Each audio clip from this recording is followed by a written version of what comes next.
Welcome to Car Shopping Mistakes. I'm your host, Deshone the Auto Advisor. If you are car shopping now, or you will be in the next 3 to 6 months, type me in the comments. Let us know where you're at so that we can make sure that you have the advice you need to make the best car deal you've ever made and not be spending more than 30 minutes in car dealerships. The name of the game with great deals is to not be spending time in dealerships. The more time you're spending in dealerships, the worse deal you're getting. The worst deal you're getting. Valencia, good to see you. Valencia World says she's shopping. If you're shopping now or you will be in the next 3 to 6 months, type me in the comments and let me know. Now, for those of you who are not shopping right now, you still may hang around for the next hour, learn something, because you're going to see a lot of people ask questions that you will ask or you would have when you go start shopping. So what typically happens if you hang out here enough, somebody's going to ask the same question that you would have asked, and you can get your answers that way. So welcome to Truth. Good to see you. Let me hop on over to Instagram and actually pop in over there. And I'll give you guys time to start typing your questions. No questions off limit. I try to do just rapid fire Q&A. So you have questions about leasing, about loans, about, getting the best deal, new cars, pre-owned cars. If you just want to tell me your situation, kind of what your goal is, we can go from there. And that's typically how we run it here. So let's see. I'll give you guys time to start typing. Once we get the first couple questions coming in, Dolan will start to bring them into the show. And we'll go from there. All right, I'm just sharing the show. Shout out to the sharers. And before we even start with the questions, I want to talk about the mistakes that I see people making. Let's really start out with the mistake of this leasing versus buying.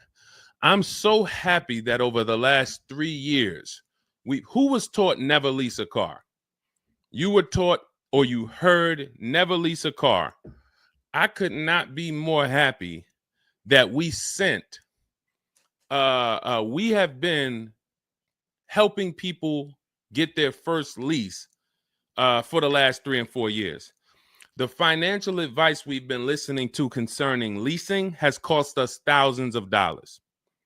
I was going to lease a car next week. As long as you get 5 offers, cool money. As long as you get at least 5 offers, you're good.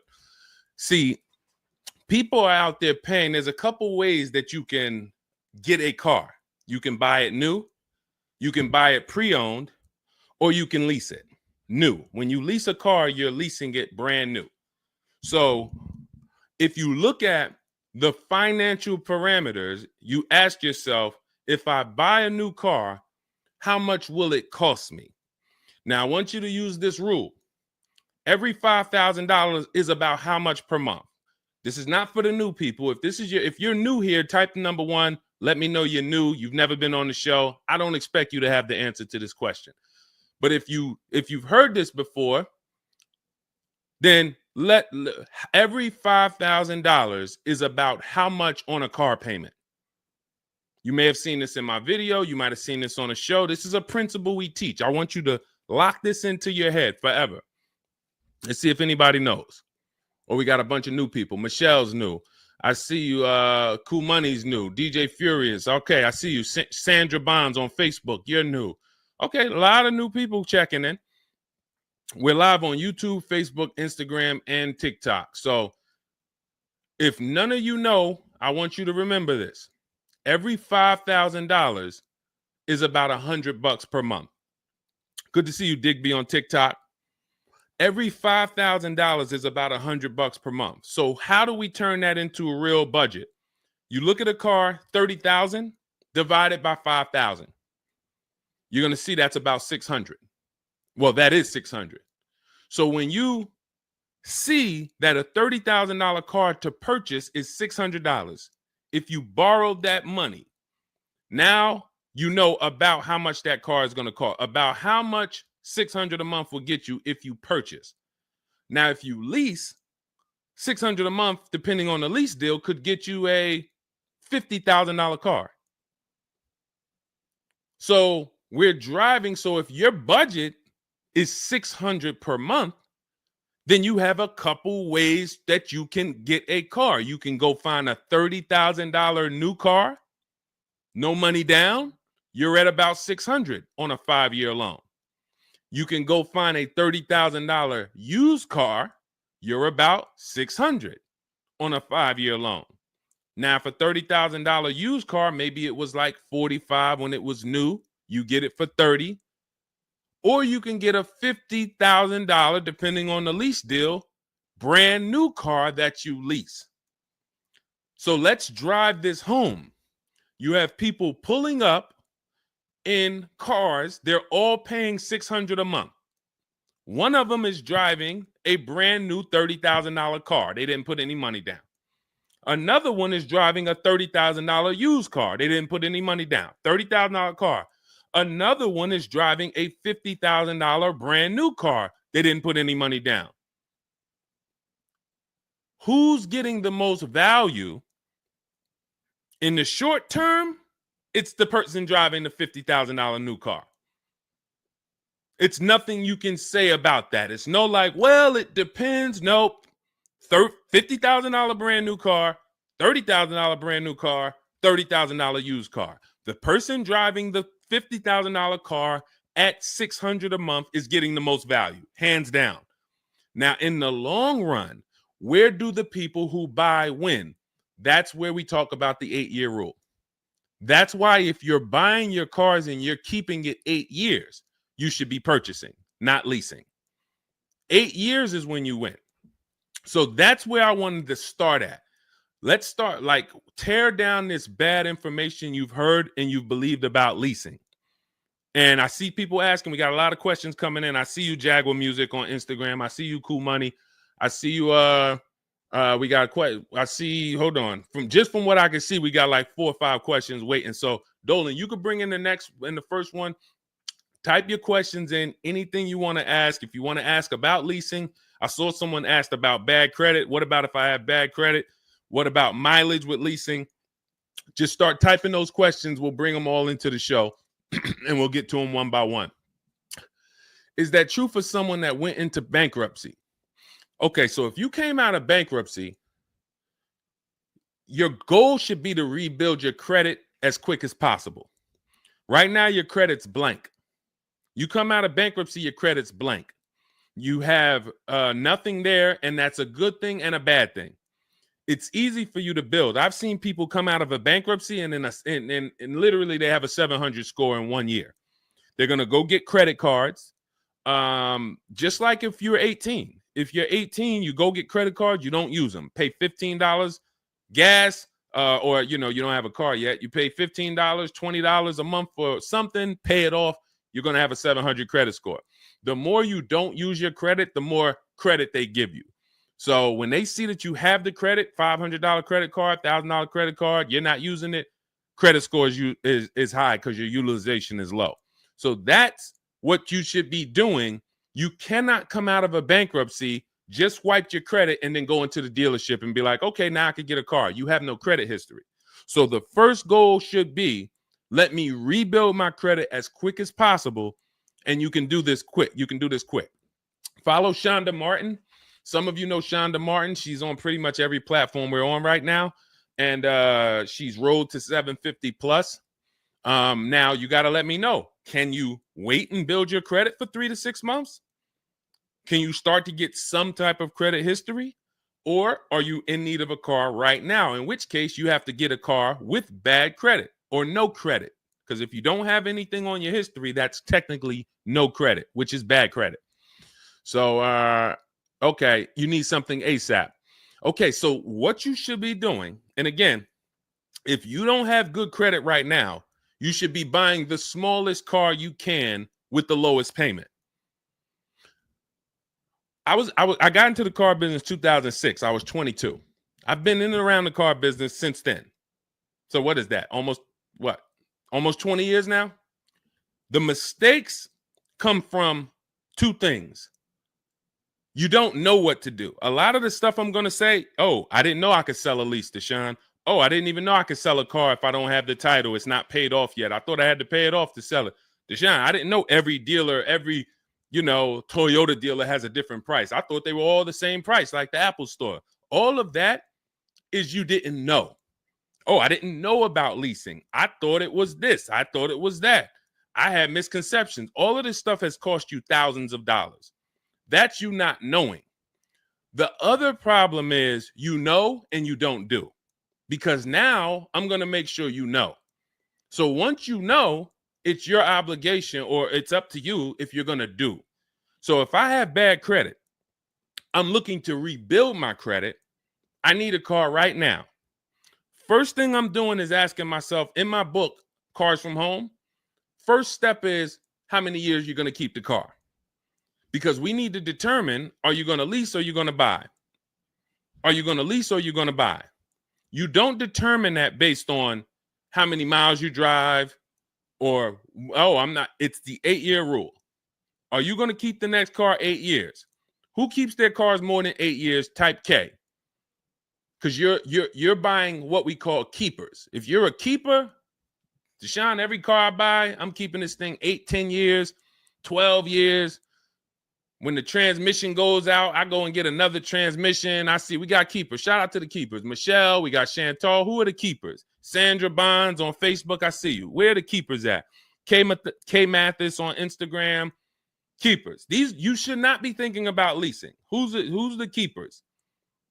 See, we like to make this clear. Lon, I see you. Kara, keeper. All right. You need to be very clear, because people be like, Deshone, you talk about leasing a lot. Should everybody be leasing? No. Everyone who's not keeping their cars 8 years should be leasing. And if you don't have the credit to lease, your goal should be get the credit to lease. But so the first question I'm asking you, if I have bad credit, is how many years am I going to keep this car?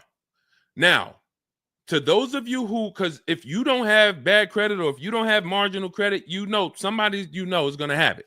There's a lot of people getting hit in this economy, and they're going to have credit challenges and need a car. Why is this important? Because let's just say I don't have good credit, but I'm a keeper. That means I'm not thinking about leasing. I'm looking to get a car that I can keep for 8 to 10 years or more, and I don't really have good credit right now. No problem, because the goal is find the best car for the best price, and then I'm going to get a loan, and I'm going to pay more for that loan because my credit is bad. I still need to get a great price on the car. We got to talk about that. Separating the price of the car from the loan. Some of you are savvy and you understand this, and some of you just mix these things together. But when it comes to getting a high interest rate because I have bad credit, as long as I get a good car, once my credit is better, what can I do with that loan? So let's say I got a great price on a car. I got a car, it's going to last 10 years. It's perfect, but I'm paying 21% interest. So I'm going to fix my credit, work on my credit. And then once my credit is good, I still want to keep this car. What can I do with this loan? Refinance. That's a simple fix. But if you don't realize that you're a keeper, then you're going in and you're getting a bad car, 6 months, a year down the road, 2 years, the car's having problems because you didn't take it seriously that you needed a long-term car. So not only did you mess up the plan because the car is going to start having problems, now I got to see, do I want to fix the car, or do I want to, I got to make the payment, now my payment's due, but then the car's having problems. All of this can be prevented. And you need to know up front what your goal is. But if your goal is to lease, Deshone, I'm not keeping cars 8 years and I don't have good credit, you should be buying the smallest inexpensive car you can that you can get a loan on. $10,000 car, go drive it for 2 years, make your payments, and then switch into a lease. If you're driving a car, if you're buying a car to keep, then you can go and get a nice car, get the most car you can afford comfortably. You're going to have a high interest rate, and then you refinance that car when you actually get, your credit up. So this is all in my book. My digital book, Cars from Home, breaks all of this down step by step. Whether you have good credit, bad credit, how to know when to lease, how to know when to buy, new car, used car, you drive a lot of miles. I have plans in there for everybody. It's a digital book. It's 5-star rated. Thank you to everybody who went to Goodreads and reviewed the book. You can get a copy of the book. It's normally $97. You can get it as part of my launch offer for 75% off. That's $24. It's for 2 hours. So as long as you get there, go to my TikTok bio, my Instagram bio, the YouTube comments or the Facebook comments, click that link, and you'll see $24 for 2 hours. Once that, as long as you get it before that, you got it for $24 instead of $97. And you can have everything step by step. So you're not worried about, I'm trying to remember all of this. You can watch the replay on YouTube too. But all of this is everything I'm teaching is part of a plan. It's not me winging it. This all comes out of my book. All right, go ahead, Dolan. Bring the next one up. Keep typing your questions. I know we got a lot of questions coming in from all 4 platforms, so Dolan will bring them into the show. Just keep on typing. What is considered marginal credit? Now, this is going to depend on what you're trying to achieve. I like to see all right, who's a homeowner? If you're a homeowner, type me. Now, if you had marginal credit before you bought your home, your realtor or your mortgage person probably told you, go work on your credit and then get your credit to this to get a mortgage. A lot of people do that. They go and they work on their credit, and once their credit is a 640 or 620 or 660 or whatever it is to qualify for the mortgage, they go and get their mortgage. That's how it should be with a car. You want to get yourself, if you have the time, you want to get yourself to about that 660 mark. That 660 mark puts you, and I'm talking, do not use Credit Karma. Do not use Credit Karma. The amount of people who used to come into the dealership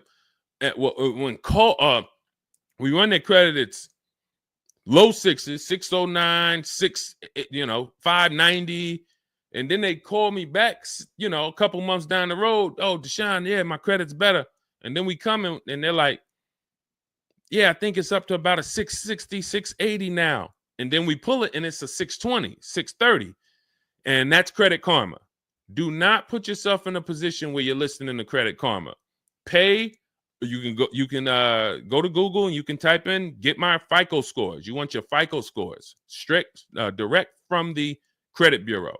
If you don't subscribe to a thing that gives you it before you go and make a purchase, you want to know what your FICO score is, not what a Credit Karma score is. But if you have the time, you want to try to get your FICO scores all above the 660, 670 mark. That's going to be in that good category. You can qualify for a lot of leases. Now, if you're in the 650, I want you to think about this. I have something I teach called credit and when it comes to profiles. Leasing and credit. It's easier to get a loan to buy a car than it is many times to qualify for a lease. If you got a low 600 credit score, a lot of people will approve you. They're just going to approve you at a higher rate, higher interest rate. With a lease, it can work similar, but sometimes when you're in that low 620, 630, it's very tough to get approved. They're not going to take that much risk. But you may have a strong profile. So when you go into this, it's not black and white, guys. It's not like you can say, if my credit score is this, I'm done. What if your credit score is this, but you have a car payment already you've paid on time? When I worked for Mercedes, I worked for Mercedes for 5 years. We'd have people whose whole life was falling apart, but they never missed a payment on their Mercedes. And they get approved all the time. Everything else is falling apart, behind on the home. But if Mercedes sees you pay them, you got approved. So what I say is a current car. That's why those of you, if you're building to get a lease, if you're building to get a better car, pay that car on time that you have now, because the best thing you can do is have a history of on-time payments on your car. That means a lot to a bank versus missing the car or putting the payments on the back because you thought that somebody told you could do that and it wouldn't affect your credit. A lot of people learn the hard way. Oh, I thought when I put the payment on the back, it didn't show as late. It does. So we again, I'm here to tell you everything from the inside. I've been helping people for years. We have people all around the country. You know, we'll bring a lot of them into the show. Marguerite, Brian, you know, a lot of the people who write in, Sheree. But we have this. I'm telling you from the inside, not from your perspective. I'm not like the public, and it's like, oh, this guy this guy must have really learned about buying cars because he's teaching. No, I'm from the dealerships. And, you know, if I wasn't doing what I was doing for 10 plus years, that was my job in dealerships, working with people, looking at banks, looking at credit reports, sitting there, seeing people turn down, seeing negative equity. So that's where my solutions for you come from inside. And so I would tell you, try to get to that mid sixes mark. And you'll put yourself out of a manipulation zone. You can qualify for a lot more things. All right, I see you, Michelle. I see you. Kim Randall, good to see you. The Savage Mama checking in. Abdul checking in. Good to see you. Go ahead, Dolan. You can bring up the next one. All right. Shout out to Dad. Y'all running the likes up on TikTok. Thank you so much. Thank you to everybody who's double tapping the screen. We appreciate you. Can you talk about putting money down or not when purchasing a car? So important. Listen, this is a good one. This is a good one. I don't know who asked this question, but this is a good one. Can you talk about putting money down or not when purchasing a car? So here's how you want to make sure your down payment never gets taken if you are purchasing a car. You must separate your monthly payments from the price of the car. You make the mistake sometimes of going in and saying, what's the payments on that car? Who's ever said that? Hit the like button, type me. You ever said, hey, what's the payments like on that car right there? The reason why we don't do that is because you're actually mixing two transactions when you do that. Thank you for being honest. Shout out to the people who are being honest. You're mixing two transactions. You're looking at the price of the car and you're looking at the loan details, which equate to your monthly payment. See, if you pay cash for cars, then you understand you don't care about the payments. You go in, you're trying to find out the out the door price. What is my out the door price from the car for this car? If you're doing it our way, you're doing this from home. Bunch of dealers submitting offers to you. They're out the door offers for this car to your email, bidding war. We'll talk more about that in a little bit. That's the cars from home way. But once you get the out the door price, you then say, all right, that car that I want, $32,000, including all my tax, all my fees, $32,000. I pull up my auto loan calculator. How much is $32,000 on a car payment? Well, 5 years might be around $620 a month. 6 years might be around $550 a month. Okay. Do I want my payment to be that high? If I could afford that payment, do I want my payment to be that high? You see how we've separated the price of the car from our loan and our monthly payments. This has nothing to do, and this is what we call the 3 pillars of great car deals. 3 pillars. You cannot get a great car deal if you're mixing these 3 pillars. First one, who I buy my car from. Second, who I get my loan from. Third, who I give my old car to and sell it to. That's why we don't say trade here. That's a curse word. Forgive me if I even saying it. And if, we get some questions about trade-ins, we'll explain why we don't trade cars. So we have to separate these and bid out each one. You have so many online tools at your disposal that you just don't know how to use yet when it comes to your cars. You know how to use Amazon to go buy a TV. You know how to get a subscription to YouTube. You got a ton of online tools you know how to use. Shazam, what's that song? Shazam it. But the online tools about car buying, you just don't know how to use them. That's where I come in.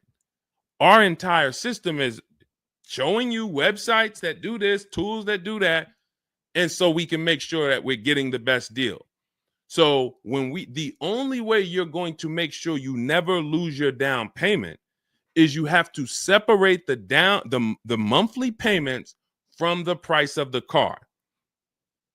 If you go in and say, hey, how much is that payment? The car salesman says, well, how much can you put down? Well, I don't really want to put any money down. Well, all right. If I had to, I guess I could put down like 3, 4 max though. But I'm trying to be at like $600 a month. You're working your loan out with them. That's a loan. And let me tell you how. Let me show you why you can know you shouldn't be mixing these transactions. There's big money in all of them. There's a ton of people who want to sell you a car. There's a ton of people who want to give you a loan. They don't sell cars. Let me say that one again. There's a ton of people who want to give you a loan. They don't sell cars. They want to compete for your loan. That should tell you there's a lot of money in the loan business. Then there's a ton of people who want to buy your car from you. Your car you have now. You're the one you're like, well, I just normally go trade the car in. Well, how many offers are you getting when you trade the car in? Well, I usually just get the one from whatever the dealer says he's going to pay for me. Okay. So there's a ton of people who want to buy that car from you. They don't care about selling you a car, and they don't care about giving you a loan. So when you buy a car from a dealer and you give them your old car on trade-in and you get your loan from them, you just gave them 3 transactions. You did 3 transactions with them in one. Do you see why it's impossible for you to get a great deal doing that? Type $signs if that makes sense. Who's locked in? Because I know sometimes we only got a couple people that be watching. Some people, man, you're cooking dinner and you're like, I hear you, Deshone. You're not gonna save $5,000, $10,000 like my students, and you're cooking dinner and you're just trying to listen in on the side. Look, you're not gonna get this. Look, person got a Kia $439 a month, $35,000 car. Look, save probably $6,000 off the car. Melissa, $12,000 that she got from Carvana. Let me just read something from people who are locked in, so you can, maybe this will inspire you to get locked in. All right, this is Melissa. 4 days of leasing like a boss. That's our system we follow for getting our leases. Started with a Kia Telluride as first choice. Quotes for 36 months, 15,000 miles a year. Ranged from 642 to 653. Went to a Honda Pilot. Ended up getting quotes as choice B from 616 to 713 after contacting every dealer in North Carolina. She did this from home, right from home. She got after contacting every dealer, the dealer I ended up leasing from originally quoted me 719, came back at 616 in 3 days with 0 due at signing. This is on a, where's her car at? I can't see. Hold on, 616. Oh, that one wasn't clear. All right, here, let me read this one. Thanks so much for these resources. I read the entire book last night. Already been underway trying to put my deal together. What a great book. I have my quotes together, and now I'm ready to take the next step with the calculator. Big fan of your channel and the resources. However, when we shop for 12,000 miles per year, do we adjust to 15,000? So these are people who are taking action on a plan. So when you see the plan, there's going to be different results. If you're out here winging your car process, oh, I hope I did this. Oh, shoot, I thought I watched the Instagram video. They told me don't say that. I shouldn't have told them I had a down payment. You're not going to get it. You're not going to save $5,000 or $10,000 on your car payment, on your car transaction accidentally. You don't just slip into that. So lock in and grab this lesson now.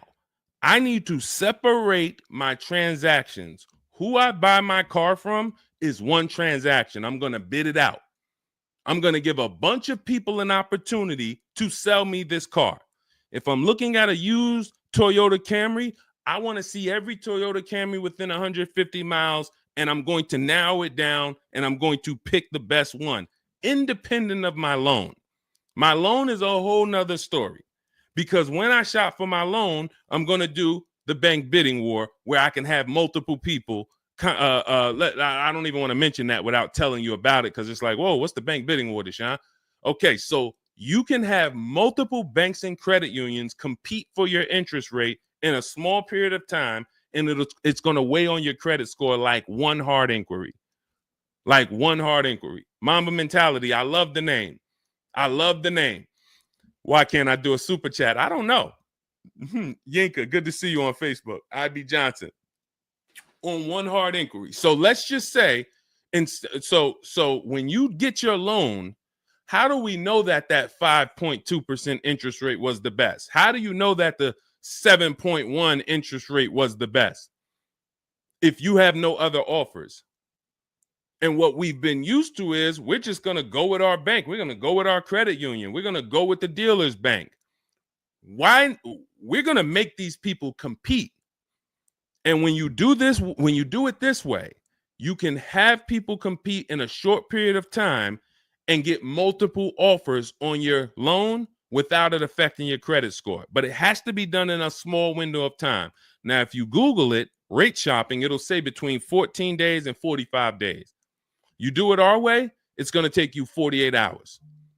And you don't do this until after you find your car. After you find your car is when you do a hard inquiry. You let these banks and credit unions compete for your loan. And again, you notice I've already found my car. I already got the best price on that car right there at ABC Motors. I got that thing on hold. Don't pick up the car the same day. As much as they're going to ask you, hey, you want to take it home today? You want to take it home today? No. If I take it home today, when do I have time to go shop my interest rates? I'm not taking it home today, but let me get my buyer's order with my numbers on it. Let me go home and let me actually do my shopping for my loan and my interest from home. And then if you can actually beat that rate, it's a competition. But because you didn't know that you could let multiple banks do this in a short period of time, you're only going to your bank. You coming back with a 6.49. Well, I guess that's good. What if somebody could get you a 5.49? Do you know how much a difference between a 5.49 and a 6.49 is on a loan? Could be $1,200. This is why we're getting all the money. So again, all of this is in my book, digital book, Cars from Home. You don't have to wait for it to come in the mail. You can have it by the end of the show. It's in my TikTok bio, Instagram bio, Facebook comments, and YouTube comments. Normally $97, but you can get it as part of our welcome offer for $24. As long as you get there before the 2 hours is up, you get it for 75% off. It'll have everything in there. That is the bank bidding war. If you're not, again, before we go to the next question, if you're leaving the dealership wondering, if I was to walk up to, yo, Deshone, what's going on, man? Hey, I just got this car, man. What do you think? Okay. Did you get a good deal on it? Yeah, man, I definitely got a good deal. How do you know? If you're not saying to me, yo, man, you know how many offers I saw? Man, I got about 6 offers on this car from different dealers. This was the best one. Okay, you did good. What about your loan? No, man, listen, my bank competed, credit union competed. The dealership told me none of their banks could beat what my bank gave me. Congratulations, man, you got a great deal. But if you don't have that same confidence, you did not get a great deal. And now you're driving in a $30,000 car, $50,000 car, and you don't have the confidence that you actually didn't leave thousands of dollars in these dealerships. This is crazy. And when you get mad and stop accepting it, you'll listen to what we're telling you to do. If you think you deserve that abuse, then you're going to keep doing the same thing. That's why you got to unlearn. Okay? So separate your transactions. Who I buy my car from, I'm getting multiple offers for. Who I get my loan from, I'm getting multiple offers. Who I sell my old car to, I'm getting multiple offers. And with the internet, I can do all of this right from my house, right here. All right. That's the Cars from Home way. Let's go, Dolan. All right. Keep typing your questions. I see you, Mamba Mentality. I see Mamba Mentality got a lot of questions. Samante Love, good to see you. Jay Bass, good to see you. Yep, Jay Bass. Separate transactions. Exactly. D So Chill on TikTok, good to see you. Lisa on TikTok, good to see you. Hector Ruiz, thank you, Hector Ruiz. Shout out to the sharers. Shout out to the sharers. I always got to take time to shout out the sharers. We can't do this without you. All right, how can I schedule a consultation with you? Also, does it make sense to lease a pre-owned vehicle? So let me answer the bigger part of the question first. Most leases are going to be brand new. There's only been a few manufacturers that have tried to do a pre-owned lease program. Lexus tried it. BMW's tried it. And there's certain brands that can technically lease a used car. The reason why I don't like it is because it's not enough of a wide stream. It's not enough of a mainstream program to create competition. And if you can't create competition, then you don't know if you're getting a good deal. If you walk in to lease a brand new car and you're walking in and again, we don't do this. We never sit down in a dealership. We're there to test drive only. We're never talking numbers. But if you are doing it the old way, you're going to go in and then you're going to get a bad lease deal presented to you. And they'll say, well, I could lease you this 3-year-old one and it'll save you like $150 a month. How do I know that's a good deal? It might be affordable. And sometimes you confuse affordable with a good deal. It's not a good deal because you could afford it. I want to let that sink in. We confuse, you know how many people I watch get a horrible deal, but they go home and they're like, yo, man, they got me to my payment.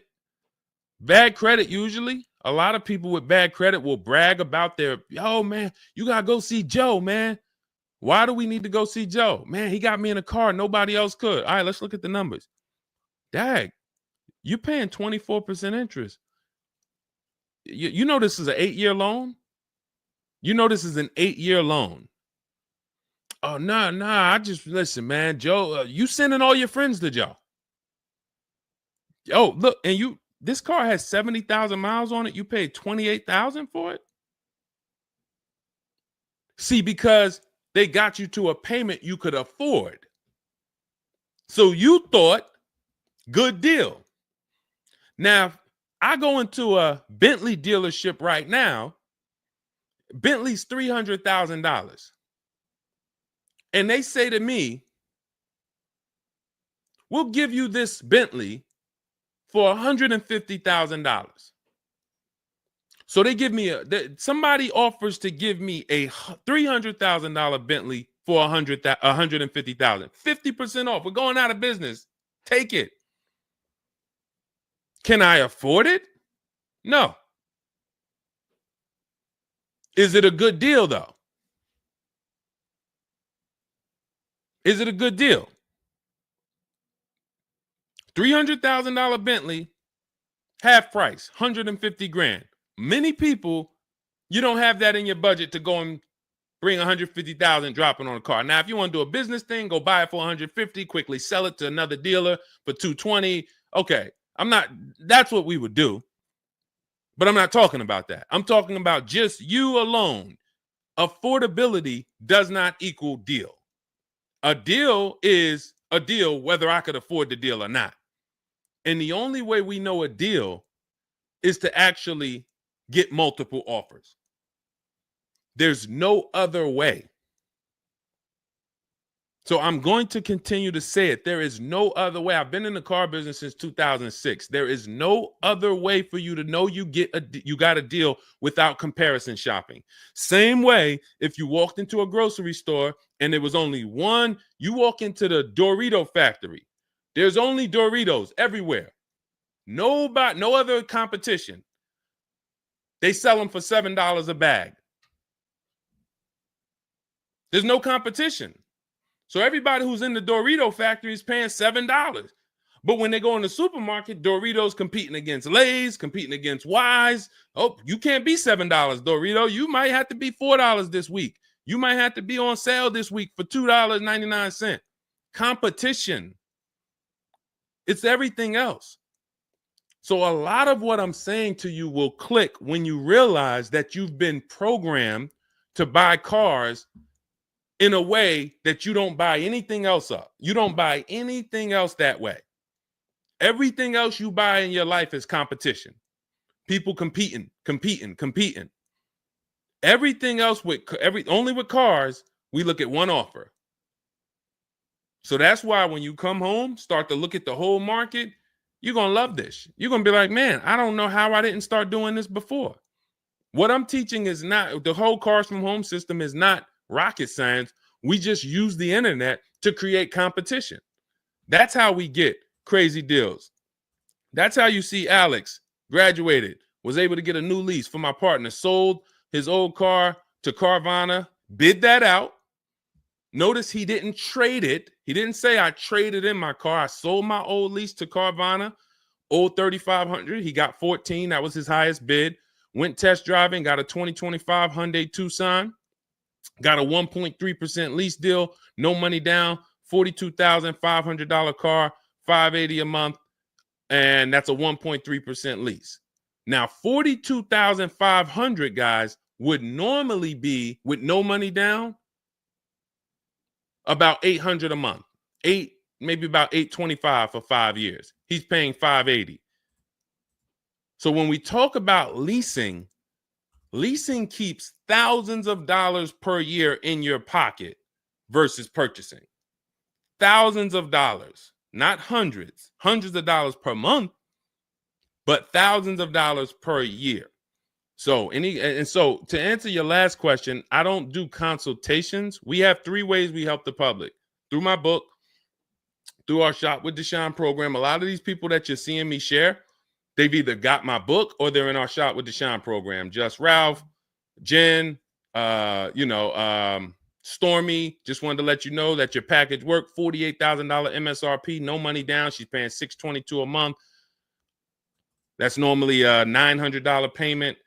Marie, some of you know Marie from some of our other shows. We talked about her. Just wanted to reach out. Thank you. She used the book, saved over $13,000 off of her Mercedes, got her payment to be hundreds lower per month, maintenance included. Just wanted to say thank you. She got a 2025 GLC Coupe. Some people have this same car. You're looking at this car. You're like, hold on, Deshone, I got that same car. Did you get $13,000 off? Did you get $13,000 off? This is when we got to say to ourselves, whoa, what's happening that Marie got $13,000 off? I thought I did okay. I got $4,000 off. You see how dangerous it is when you don't get multiple offers? You thought, man, I negotiated, man. I was in that dealer for about 5 hours, man, to get that $4,000 off. Marie never went into a dealership and she got $13,000 off. So you just made a $9,000 mistake. So you could either change your behavior, go grab my digital book, Cars from Home, learn the same thing, use the same strategy step by step that Marie just used, and you could eliminate you making these types of mistakes, or you can continue to do what the car business wants you to do. So in my digital book, you have everything. That's why it's called 7 Steps to Saving Time, Money, and Avoiding Dealerships.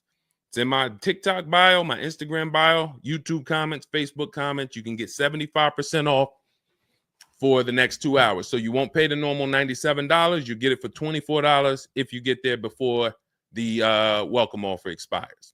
And that's a digital book. It'll be in your inbox by the time we end the show. You'll have all these strategies to use for you, your family, your spouse, your kids, to make sure every transaction you're winning. You're leaving no money on the table. All right. So yes, I don't do, and you'll see in our Cars from Home toolkit in my bio, we do have a program where we shop for people around the country. In fact, before we go to the next question, let me show you what you'll be able to do. But in our case, we do this for clients. So you get in where you fit in. I don't tell you, it's like if I put a buffet in front of you, everything gets you full. You get the book, you're there. You come into Shop with Deshone, we do it together. You watch our video checklist. You have coaching calls, we have Zoom calls, we have a private Facebook group. You get to your goal. Or you can, if you qualify, you got to have the credit. You got to be shopping for a new car. You can look into our Done For You program. You can book a call with our team. But here's an example of how big of a margin these offers. I want to show you the difference between some offers here, because some of you don't really see it. Hold on. I got to label these better for our next show. Okay, here's an example. So we can see here for this particular car, the payments range, all of the car itself is $64,000. We're shopping for a Genesis. This particular month on this particular car, the payments range. Y'all ready? We got 6 offers on this car. The payments range from, well, I'm just reading them to you. $973, $899, $1,102, $1,066, $921, $913. Now this is initial payments. Why is there a $200 difference in these initial payments? This is why you never want to take people's first offer, because the initial payments are going to be high. But even in the initial negotiations, why is it, Deshone? Wait, all of these cars are the same price. Why is one dealer at $1,050 and another dealer is at $899? Because they're criminals. So what do you think you're doing if you just walk into a dealership and say, let me give this dealer a shot at negotiating? If you're negotiating with the dealer that's at $1,050 or $950 or $975, where are you going? And the goal is to have that dealer. This is why when these dealers come, when they come down $100, you think, oh, I had to win. Man, they just came down $100 per month. They started out, they were at $590, and now we're at $490. This has to be a good deal. Well, how do we know that they weren't supposed to start at $490 and end up at $390? If this is clicking for you, type a $, because this is clicking for some of you. Those of you who are locked in, this is why it has to be a mentality change. I'm pulling back the curtain so you can see that, Deshone, it's been feeling like when I go to buy a car, it's a mental game.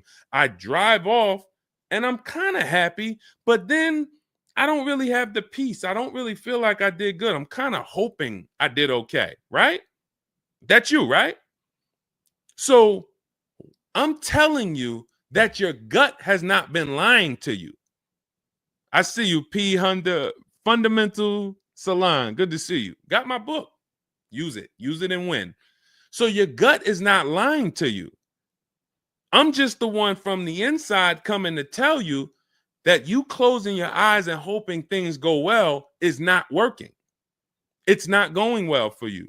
If you looked at other people, they're doing better. If you looked at people with strategy, they're getting cars for $200 a month less than you. They're getting $5,000 off less than you. They're leaving knowing that they got the best deal because they saw so many offers. You're hoping, and that hope is not leading to that. Hope is a bad strategy.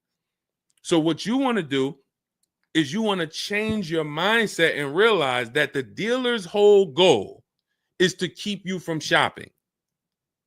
If you burn that into your head about the car business, the entire goal of every dealership is to keep me from shopping their competition. And if you know that, then you're not going to go into the dealership. You're going to say, all right, how can I be at home and do this from home? Again, that's all in my book. But even if you want to make calls, there's some people, you've been on to this since 4 years ago, 10 years ago. You're like, Deshone, man, I knew, man, I don't go into those dealerships. I call around, I'm going to get me a bunch of offers. And by the time I get there, that's when I'm picking up my car. You've been on to this truth for a long time. Some of you, I'm not telling anything new. Some of you, you're like, whoa, I didn't know that really. I thought that it was all about going in and just negotiating. No, because 80% of dealers are never going to give you what we call a below market deal because they got too many other people walking in that's willing to pay a higher price. So you have to find the dealer who is going to give you that low payment out of the whole market. That's why this is a bidding war. And when you start to do this, you're going to be like, yo, why does it seem like this is kind of fun now? I kind of enjoy this. Is like a game. And you're the prize. So instead of feeling like you're begging, oh, come on, can you do another $500 off? Come on, man. I'm only asking. Get me from 520 to 499, man. You're begging. So instead of begging, you got people now competing for you. Whole different story. That's what we want. That's the transformation we want for you today. All right, let's go. Dolan, next question. All right, Fundamental Salon, I see you. I see you, Jay Bass. I see you, Randall Pine Straw. You got the number 3 gifted badge. Thank you. Y'all lighting up the lights on TikTok. Thank you so much, Monica 9300, BKS Aggie, Timothy Garces, Drew Saberton reposted the broadcast. Thank you so much. Shout out to everybody sharing this. What about military personnel? What's the question? Just rewrite that question because I don't know. What's the question? I know what about military personnel. I don't know. Are you asking about military rebates? I don't know. So just kind of give me a full question, and then I'll be able to give you a better answer. Hello, I'm planning on purchasing a 2025 Escalade. Any negotiation between the MSRP and the invoice? Of course. Now, if you walk into a dealer and you say something like that, what is the dealer going to say? So let me ask everybody who's watching. We're live on Facebook, TikTok, Instagram, and YouTube. If this person casually walked into the dealer and said, hey, is there any negotiation between the MSRP and the invoice? What do we think a smart dealer is going to say? Not an honest dealer, a smart one. Thank you, Sassy. No. No. And you know what's crazy? They're going to say it in a way that makes you believe it. So if I put my car salesman hat on and I switched it to kind of for myself, this is what it would sound like. Or is there any negotiation between MSRP and invoice? Not really.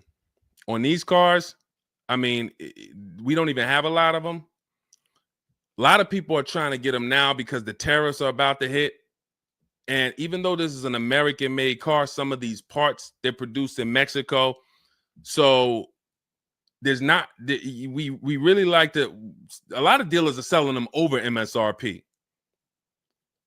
In 10 seconds, I just took you to, whoa, but can I get MSRP though? See, that's why I'm never training you to go in and negotiate with people that negotiate every day, 3 times a day for the last 10 years. You're just not going to be a match. You might negotiate office furniture. Yo, Deshone, I do office furniture. A car salesman couldn't come in and negotiate with you on office furniture.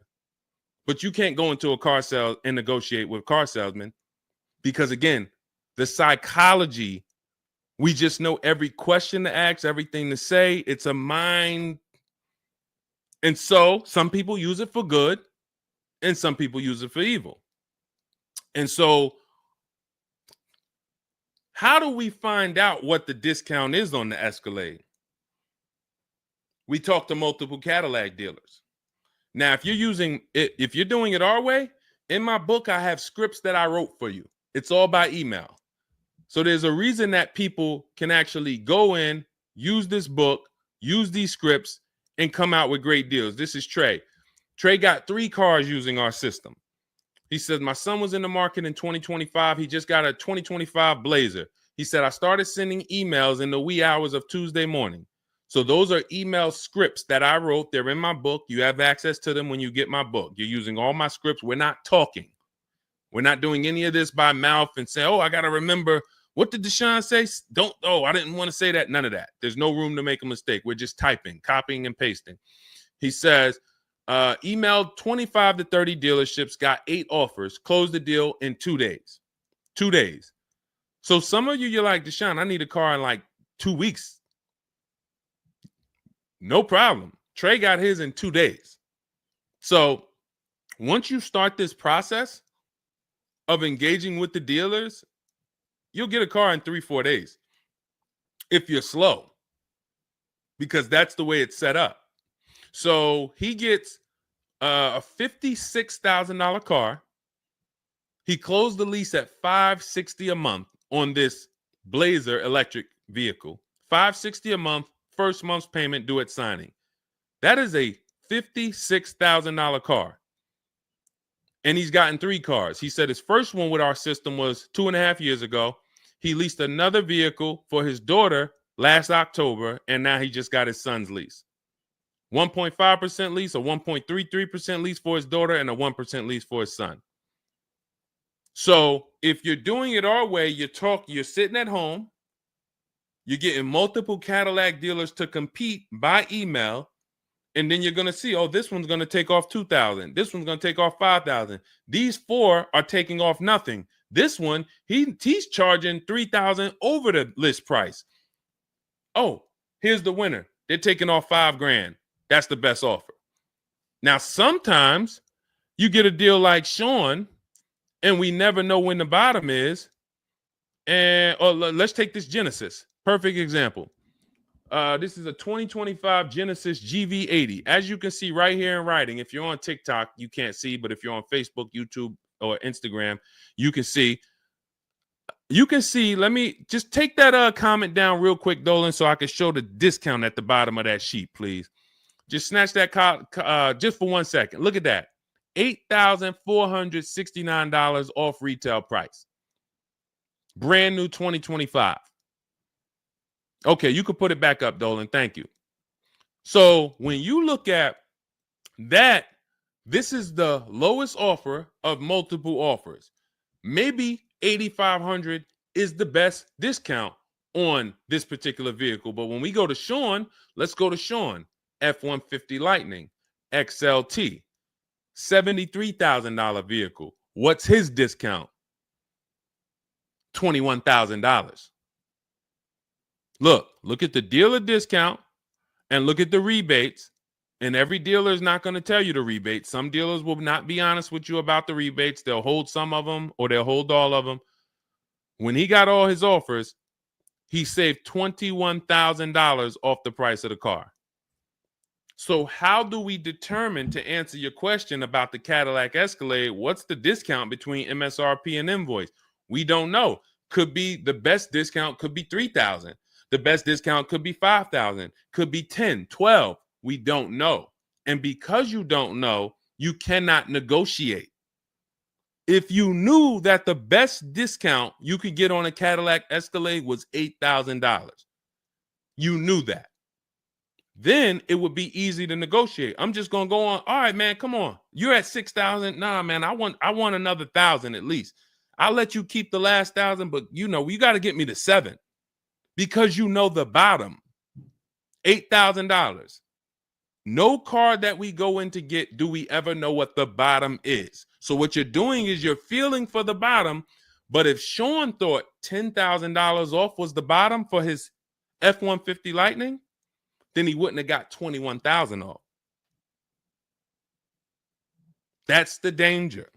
So when I say to you, you're leaving $3,000, $5,000, $7,000 on the table, you can't say to me, Deshone, no, I'm not. Because I get so many offers, man. I know I'm not leaving money on the table. You don't know you're leaving money on the table. I got $8,000 off my Infinity truck I got when I leased it. How do I know that was the best offer? Because I had 7 other offers.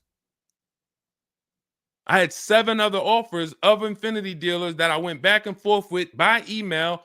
This one giving me $3,000 off. This one $4,000. This one $6,000. This one $6,000. This one, we'll do $8,000 off.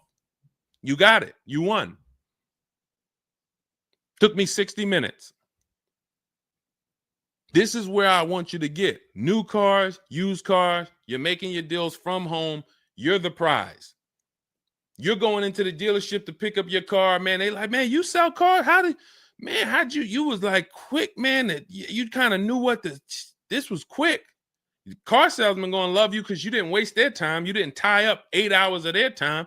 They're making deals with you in 20 minutes, 30 minutes. It's great for everybody, but it's mainly great for you. That's what we want.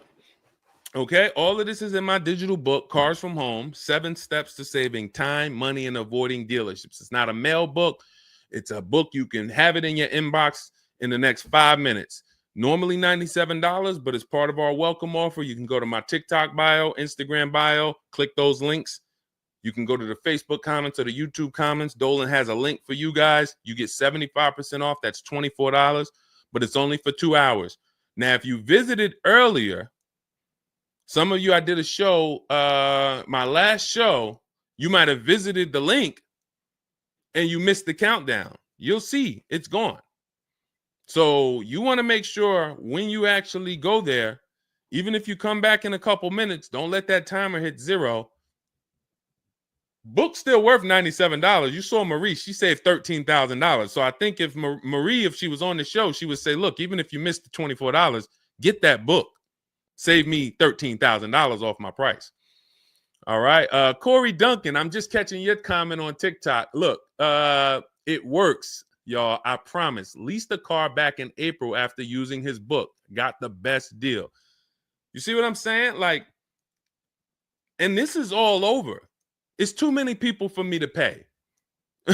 When I tell y'all, like, it's too many people. I pride myself on not can Deshone get great deals. Obviously, you guys know if I could sit on here and answer your questions for an hour and a half, clearly I've been in the car business since 2006. Clearly, Deshone can get great deals. But can other people? That's why I'm showing you other people. That's why I'm showing you Benita. That's why I'm showing you Kimberly got 20 grand off her Maserati when she got it. Zafrina got 2 cars. She got a car last year, got her Jeep Grand Cherokee, $66,000 car. She got it for $579 a month. And then she just got another car that she posted 2026. Not even a 2025. 2026s. They ain't even out yet. She got a Kia or just came out recently. Kia EV6, $76,000 vehicle. She got it for $742 a month. She leased it. Now let me just do some math for you real quick on how crazy a deal that is that Zafrina got on her second car. The first one's crazy too. They're both crazy. But let me just, here's how we judge a lease. We judge a lease by how much we're paying and how much car we get to drive for that payment. So the reason I created the 1.5% rule is for you to know you're paying too much money for a car you're giving back. The 1.5% rule tells us if we divide the monthly payment into the MSRP with no money down, it creates a percentage. And if that percentage is over 1.5 for 12,000 miles per year, we're paying too much. It's no value there. It's a bad value lease. Let's look at Zafrina's deal that she just got. She's paying $742 a month, and she got a $76,000 car. So let's say, go into our calculator, $742 a month, 36 months. That equals $26,700. That includes taxes, everything. That is how much she's giving them for 3 years to drive this car. $26,700. It's a $76,000 car. You don't have to be a mathematician to know that if you walked into a showroom and you saw a $76,000 car, once taxes and fees and everything were on top, it's over 80 grand. And you could drive that car for 3 years for $26,000 and you give it back to them, we don't have to, we can imagine how much value that is. So that's how we judge a lease. And the more I pay, the more I have to look at, okay, is this a good lease deal? Is it a great lease deal? Is it a steal? Zafrina got a steal. Anything 1% or lower, it's a steal. From 1% to 1.5%, that's a good deal. Well, let's say from 1% to 1.25, great deal, great value. And then from 1.25 to 1.5, good lease deal. So it's good, great, and a steal. Any of those is good. It depends on the vehicle and it depends on how well you get offers because different vehicles have different lease programs. But once we get, you don't walk into a dealership and say, hey, get me to 1.25 or get me to 1. You don't do that. You got to see what the best offer gets you. But this is where you want to be at. Empowered shopping. Okay. Thanks, Randall. I'm working on my lease deal now from the book. Way to go. Way to go. All right, Dolan, go ahead. Pull up the next one. I'm going to take a sip of water. I see we still got a lot of questions to get to. Let's go.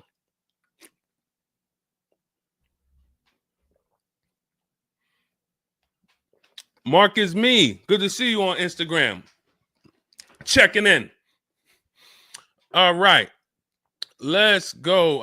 Does it matter if you email or call a dealership to find out the best price? All right. No. You just got to realize it's going to be different things that come with phone. The reason why. Okay. Who's a good negotiator? All right. Let me put it like this. Who's not a good negotiator? Let's be honest. Who's not a good negotiator? Type me. You're just not. It's not your thing. You don't really like confrontation.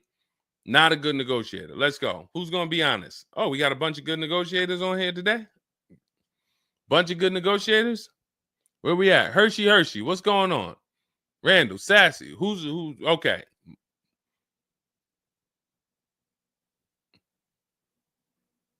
Okay. Couple people that want to be honest. Everyone else is a great negotiator. You need that to get on the phone. In order to get on the phone, you need to be a good negotiator. You need to be quick with your words. You need to be, and that's what's going to happen when you're calling to get deals. Now, if you're calling to get deals, you just need to be able to know exactly what information to give and what information not to give. So let's just say you call in and you're trying to get an offer and somebody says, "Hey, wait, I need your credit." Okay, are you going to say, "Well, no, actually, the people I've been working with, they haven't been asking for credit, just assume tier 1." Or are you going to, fumble through that?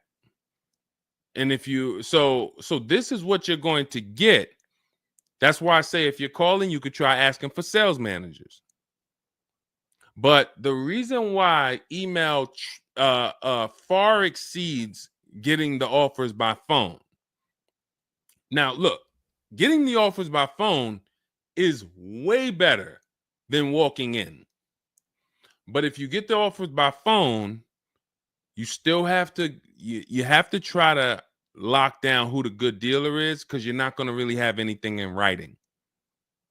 And that could be a problem. That could be a problem because whenever you're going in and you're thinking this, that's why everything we do is from home. Your credit app is done from home. If I'm talking to somebody on the phone and I feel like I done talked to maybe 8 dealers, I got 5 offers, and one guy, Matt over at that dealership it feel like he's being honest. He's giving me the offer. He told me this is what your payment's gonna be. It includes taxes, it includes everything, or this is what I'll sell you the car for out the door. Okay, I'm doing the credit app online because I want all of that firmed up before I get there. I have a video we're going to put out soon about a dealer who we just experienced this shopping for a client where the dealer put something in writing. And then when we did the credit app or the client did the credit app, changed the offer.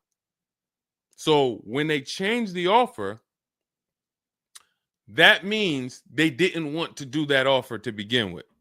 Oh, no, they didn't change the offer. They said the car was sold.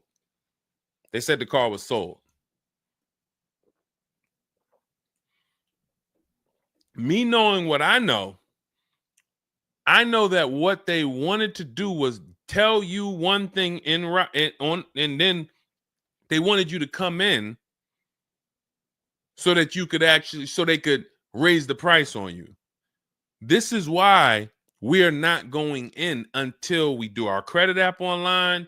And when I tell you we are doing everything from home, except the test drive, we are doing everything from home.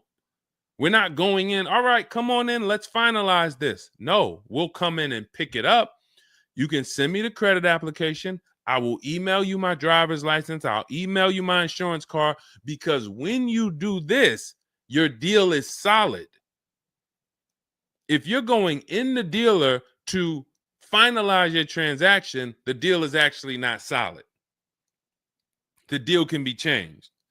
And what you'll see sometimes, like in this video we're going to post, is once they find out they can't get you to come in to actually change the price, that's when they're going to start changing the tune. That's when things are going to change. And okay, I see what you were trying to do. You were trying to get me in there so that you could change the price on me. So that's why email is really the gospel when it comes to us. And another thing, you don't have to talk to anybody. You don't have to remember what you're going to say. What's up, Robert Ishel? You don't have to remember what you're going to say. You don't have to worry about saying the wrong thing. When you're doing this by email, especially when you're using our stuff, if you have my book, my digital book, everything's in there. The scripts are in there. When they say, when can you come in? We have a script. When they say, hey, we only give quotes on for people who are in here, we have a script. When they say, hey, I don't have this car, but I might be able to get it for you. Are you open to that? We have a script for that. Everything, we have probably 50, 60 scripts. Everything they're going to say. So that allows us to have conversation by email. We're not just emailing. We're having, Marcus Me asked, I see a question about warranties. I got you. Hang on. Mark, we're not just emailing. We're having conversations by email. Big difference. Conversations by email move things forward. Oh, we can't do this. Oh, how about this? Hey, it's a back and forth. That's why our scripts are so powerful, and they move things forward, and they keep it on your agenda. So again, myself, I could do it either way. If I was doing one car deal, I could call around. I'll ask for sales managers. I'll talk to the sales manager. I'll try to get a car deal done. But it's the transferring of information, and this doesn't work on a used car. So this only works on new cars. So if I was buying a used car, it's a whole different system. But another reason this isn't effective. What's up, Smitty? Hopping in on TikTok. Another reason that's not effective. Again, better than you walking in. I'm just being straight up with you. If you told me is that better than me walking in? 100%. Get on the phone. You will do way better on the phone than walking in. But compared to email, you ask me like email or phone, which one's better? Email crushes it because I can have conversations quicker. I have stuff in writing. I don't have to worry about not having something in writing, and I show up and I thought that it was this and then it's that, and then it's nothing I need to remember. Yeah, I think that's enough. I think that's enough. So again, in my book is all the scripts. And without you knowing what to say when they say this, then the conversation is going to move slower and you'll be typing everything manually. What should I say to them? All right, what should I say to this? When they say, "Oh, can I have your full address?" Okay. These are the things that you want to know how to respond to. Okay? All of that is in my book. But again, either way is better than walking into the dealerships. Walking into the dealerships is where you're going to lose. All right, go ahead. Next question. Kevin Carroll, Jamie Rodriguez. Good to see you. How do we apply for a soft credit pre-approval? You have to find a bank or a credit union that does it. If your bank or credit union should be the first people you ask, can you get a soft credit pull pre-approval? Because the soft credit pull pre-approval doesn't start the rate clock, doesn't start first of all, the rate clock starts at the hard credit pull, which means your credit bureau, Equifax, Experian, TransUnion, they're looking now and saying, okay, you have a certain period of time where you can do more of these to actually get different rates. But once that period of time closes, we're going to update your credit score. So let's just say you get that hard inquiry, and when it closes, your credit score drops 10 points. Okay. Had you gotten 3, it would have dropped 10 points. In that window, same 10 points. But if you let the window close, then you go and get another hard pull. When the next window closes, it's another 10 points. That's why we don't want to be moving like that. We don't want multiple hard pulls in a spaced out period of time. So you want soft credit pull, and if your bank or credit union doesn't do it, go to Google. Go to Google, type in soft credit pull pre-approvals. Find a bank that does it, because all you want to do is put your budget together. This might not be who you get a loan from. It's just for you to put your budget together. And if you've ever bought a house or you got a mortgage, you'll see, all right, you might pre-approve me for, 4.25 interest rate. And then once I go to get my loan or my mortgage, it might go to 4.3. It might go to 4.6. It doesn't matter. This is just to budget. You need something so that you can know how much you can spend. That's the purpose of the pre-approval. So it's no reason for you to ever give a hard credit pull. You are much better off just using the rule of every 5,000 is about $100 per month. Burn that into your head. Every 5,000 is about $100 per month. So that means when I'm looking at this $30,000 car, that's $600 a month for 5 years. What if I want it to be $500 a month? Then I need to, instead of taking out a loan for $30,000, I need to take out a loan for $25,000, which means I got to put $5,000 down. But if I'm taking out a loan for $30,000, it's going to be about $600 per month on a 5-year loan. You could go to 6 and it'll drop it a little. For 6, it'll drop it another, But if you don't have that rule of 5,000 in your head, you're too off in your budgeting. You need to have some type of anchor to what this car should cost me. If I'm looking at a $50,000 brand new car, I don't want to be able to, give me the $600 a month on that. Wait, Deshone already told me every 5,000 is $100 per month. How am I looking at a $50,000 car and saying get me the 600 on that? Just divide 50,000 by 500. You're gonna see, oh, that's 1,000. This thing costs 1,000 a month on a 5-year loan. Yes. No money down. Yes. This keeps you from getting in trouble. This keeps you from leaving out the dealership with a 9-year loan. You're at your payment, but your loan is for daggone. It's like if you might not know, it's there's 50-year mortgages. Who would take a 50-year mortgage? Anybody? Anybody volunteering for a 50-year mortgage? Any takers? I didn't think so. No. Why? If you went into a house, $500,000 house, and they said your payment is this for 30 years, but if you take a 50-year mortgage, it drops to this. Nobody on here would be like, okay, yeah, give me the 50-year mortgage. They're available because we've learned that 30 years is the longest you would take a mortgage. And that needs to be 72 months with cars. That's why I tell you 72 months should be the longest you ever consider for a car loan. And if you go in with these parameters, nobody can take advantage of you. All right.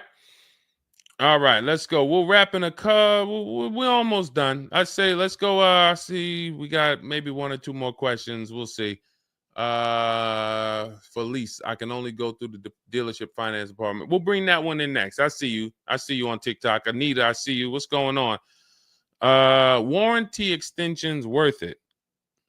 Oh, you mean extended warranties? Okay. Are extended warranties worth it? Depends on the car. If you with warranties, you're asking yourself, what's the odds that things are going to break on this car? And then how expensive are they to fix? And this is why when we get cars, we do something in step 4 of my book. There's a 5-minute process we do. It's a Google check where we check reliability. Every car you look at, you should be typing into Google 2025 this reliability. If you're buying a used car, you should be typing in 2023 Kia K5 reliability. And then you skim those articles. Thank you, Renee Cunningham. You skim those articles, and then you see, what are the third parties saying about this car? Are they saying the reliability is less than normal or less than average? There's tons of people who were in love with a car, and then they do this 5-minute exercise and they see owners are reporting electrical issues with the car, software problems with the car. Owners are complaining about the infotainment system in the car. So this is this is what we call bad DNA. This is not something that when we buy used cars, you'll see in my book and you'll hear me talk about on the show. We screen down used cars with title history, service records, accident history. That's how we make sure it's a quality used car. Title, service records, accident history. But you could put all those things together, and if you got a car with bad DNA, it has electrical problems, none of that will fix it. So, Deshone, I did that whole search you told me, man. I did everything. I narrowed it down. I got a good car. I got the best price. But, man, the car is giving me problems. You skipped step 4. You didn't do that Google search I told you to do, right? No, I didn't, man. I didn't do it, man. I skipped that. That right there, now you got a great deal on a bad car. So the things I'm telling you to do take 5 minutes. Nothing that I have talked about on this stream takes 2 hours or 1 hour or 45 minutes. Shoot, I have my car in 60 minutes.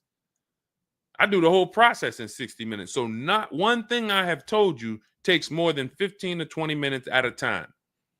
So this is a 5-minute exercise concerning this question somebody asks, are extended warranties worth it? So extended warranties cannot fix a car with bad DNA. You want to skip that. So once you find out, okay, I got a car. For example, there's certain Nissans, when you pull them up, you do you're going to type in the year, the make, the model, longevity. Going back to the keepers. Everybody who answered earlier, they're a keeper. You buy your cars, you keep them more than 8 years, type K for keeper. You don't lease. I don't want you thinking about leasing. But if you're keeping, you need to think about warranties. Just like people who lease don't need to think about warranties for the most part, unless they're a high mileage driver, they're getting a high mileage lease, they're not thinking about warranties. So if you're a keeper, you're thinking about warranty, which means you need to look at longevity. There are certain cars you're going to type in, do this exercise, type in the year, make, model, and the word longevity to Google, and you're going to see this car, owners report transmission problems between 90 and 110,000 miles. There's nothing you can do to change that car's DNA. Nothing.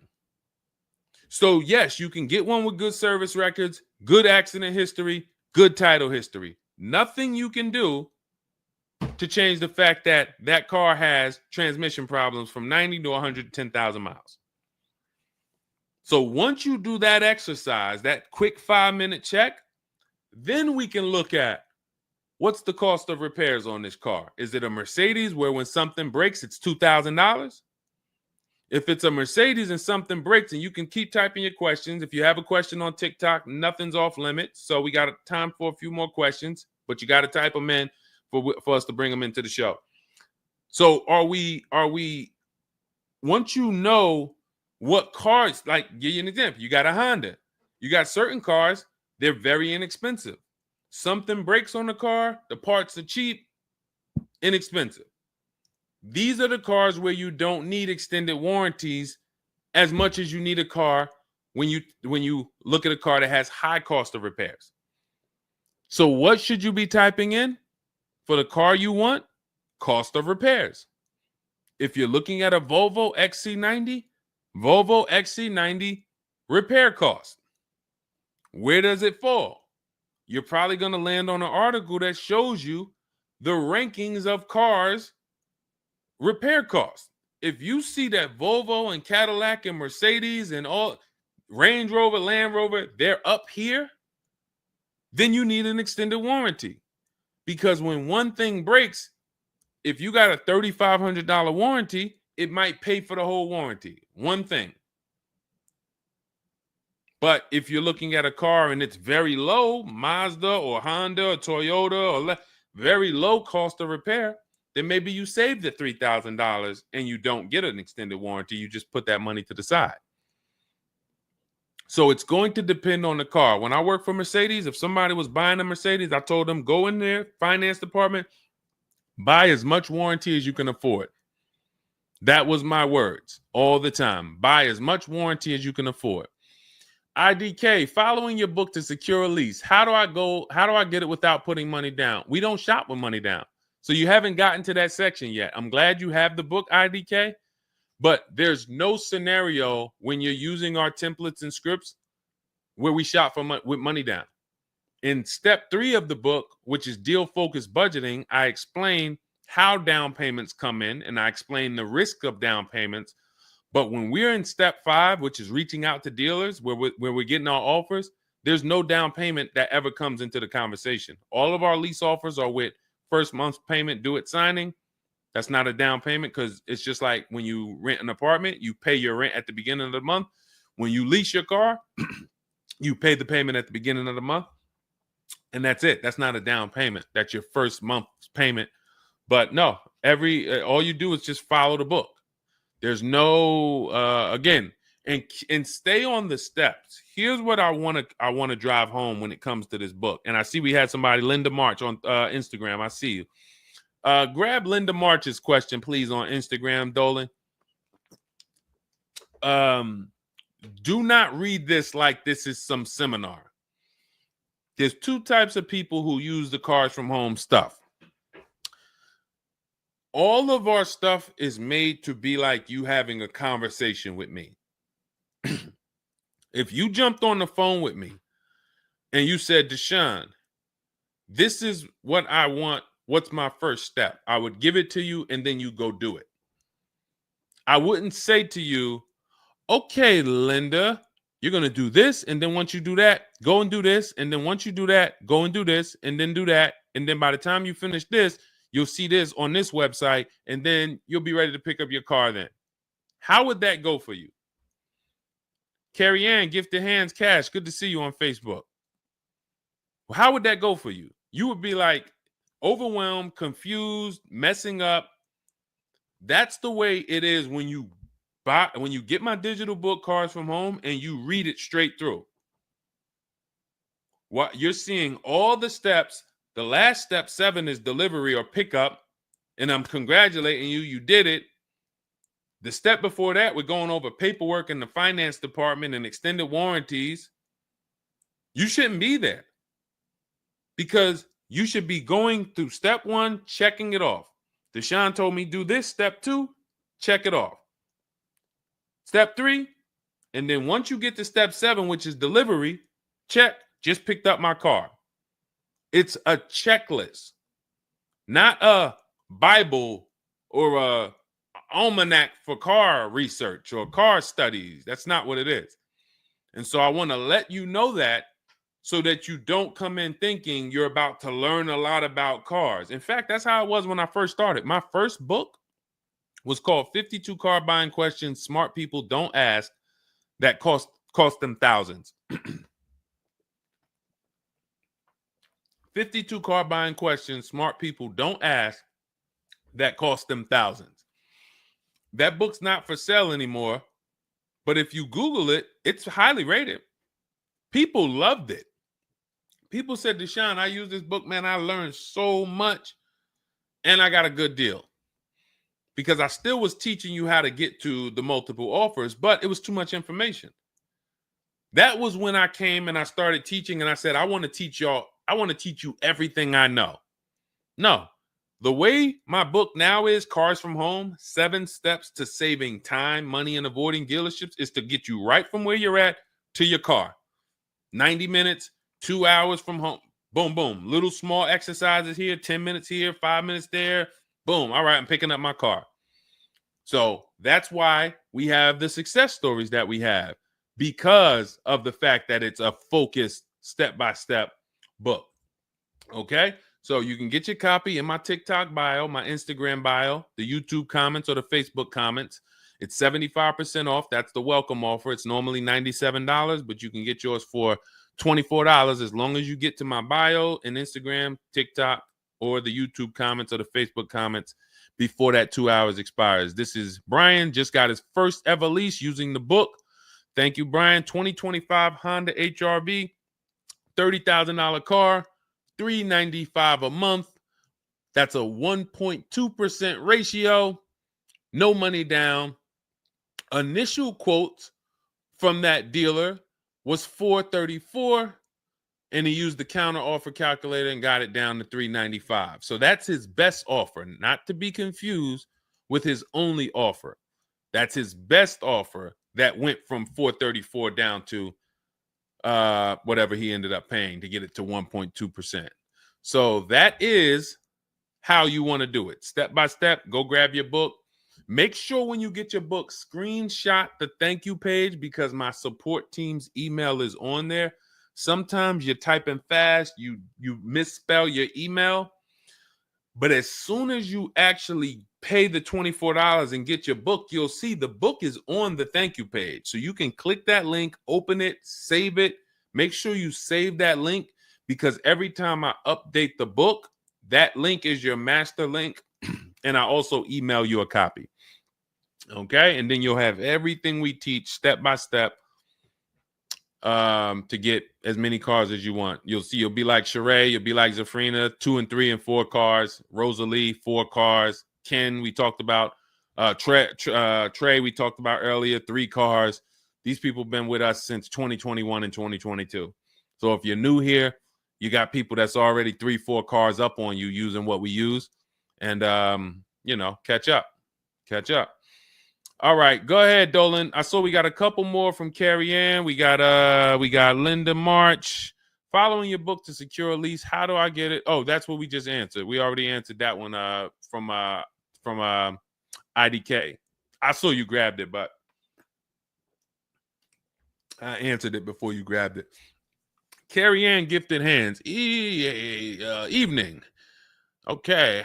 Can a dealership... I'm sorry. I'm having trouble reading. I'm going to have tea on these broadcasts, because can a dealership take your newly purchased vehicle to a private mechanic without telling you? Actual dealership, because he refused to pay the money to get it fixed. Can a dealership take your newly purchased car? So if they're taking it to a private mechanic, then it most likely does not have a manufacturer warranty, because if it had a manufacturer warranty, for example, Kia has a 10-year manufacturer warranty, bumper-to-bumper warranty. I think it's 10-year bumper-to-bumper. But when the manufacturer puts a warranty on a car, dealerships don't really want to take it anywhere, because the manufacturer is covering the cost. They're covering the cost of the parts. They're paying the dealership for the labor.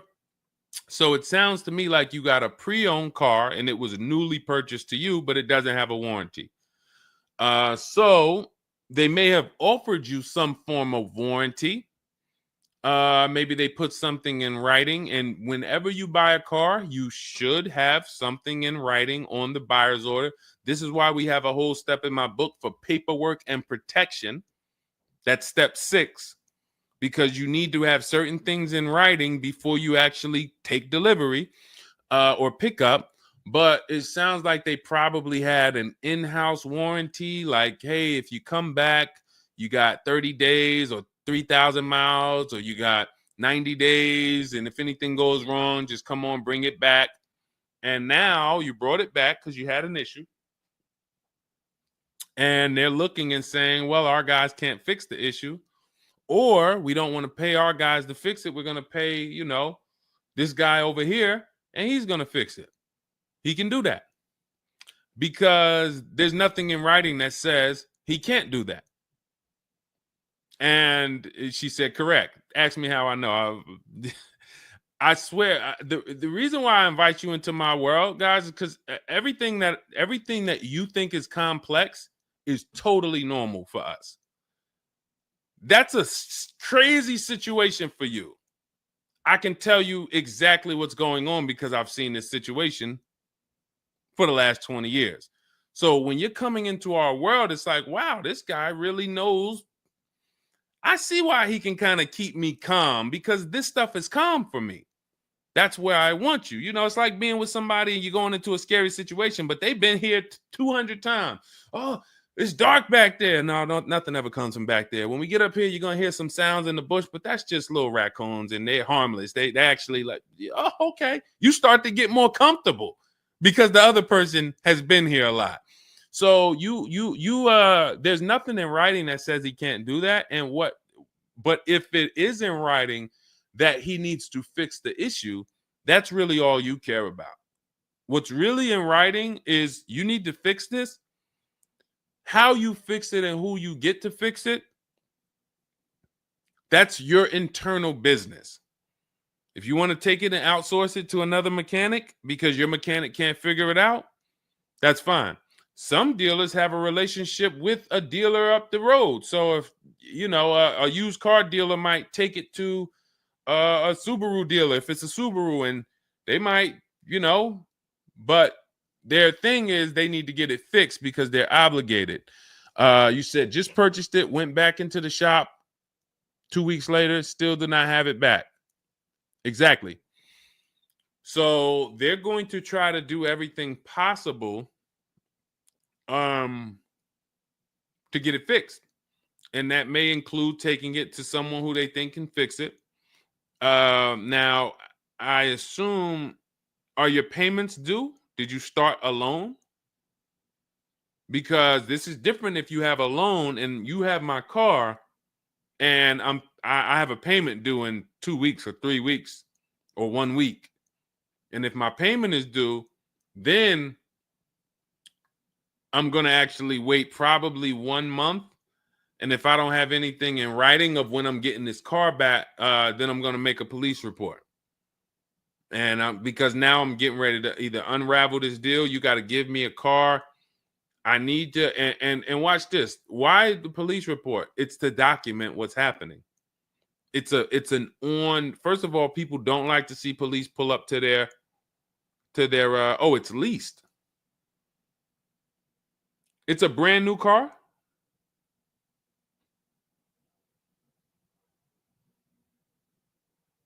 It's a brand new car. Most leases are brand new. In which case, a private mechanic shouldn't be working on a brand new. No, it's used. That's another reason we don't lease used cars. That's uncommon. See, that's what I was saying. Leasing used cars is very uncommon. No competition, warranty issues. This is why it's not a mainstream thing. And this is why it's not something that I recommend. But I don't say it's not possible. Because when people say, oh, Deshone, could you lease a used car? I'm not going to say, no, you can't. But what I'm going to say is we don't. Now, you have is there a warranty in writing? Did they write something on, because now you pretty much have a payment on a car that's used. That what is the warranty? What did they put in writing that they would cover if something went wrong? They had to put something in writing because they're covering it now. You know, or they have to fill some form of obligation. You paid 2 payments, but what warranty did they give you? Was it a certified car? Because that would give you a year warranty from the manufacturer. But again, I don't think you have a manufacturer warranty.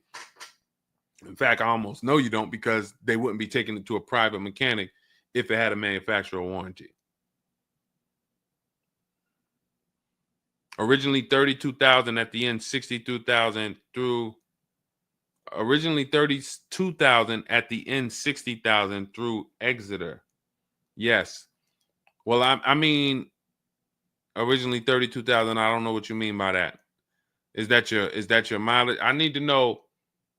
Did they put something in writing saying that they were giving you a warranty?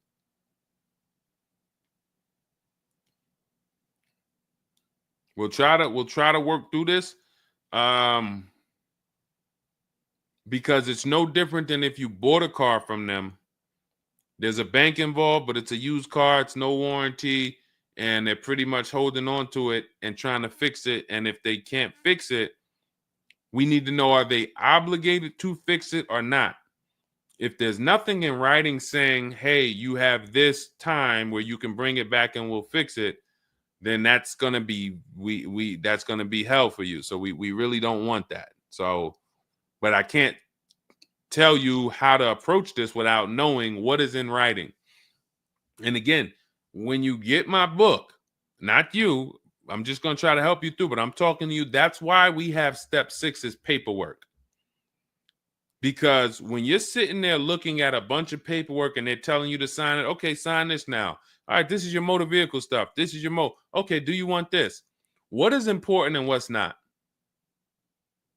What is important and what's not important? Out of all of this stuff, there may be 1-2 words on here that I need to know. I need to look at that buyer's order, and I need every used car, every single used car. I need to know what the warranty is when I drive off. Is it as is? That means when I drive off, it's on you. If the axle falls out on the highway 5 miles from here, you just signed an as-is deal. Buyer beware, it's on you. Is it 30 days, 1,000 miles? Who's going to do the work? Is it from the manufacturer? Is it from this dealership? Where can I go and use this at? You got to come back here. Do I have to go? Is this a nationwide warranty? I need to know what is covered on this paperwork so that I don't end up in a situation that we're trying to get out of right now. The warranty is through portfolio protection.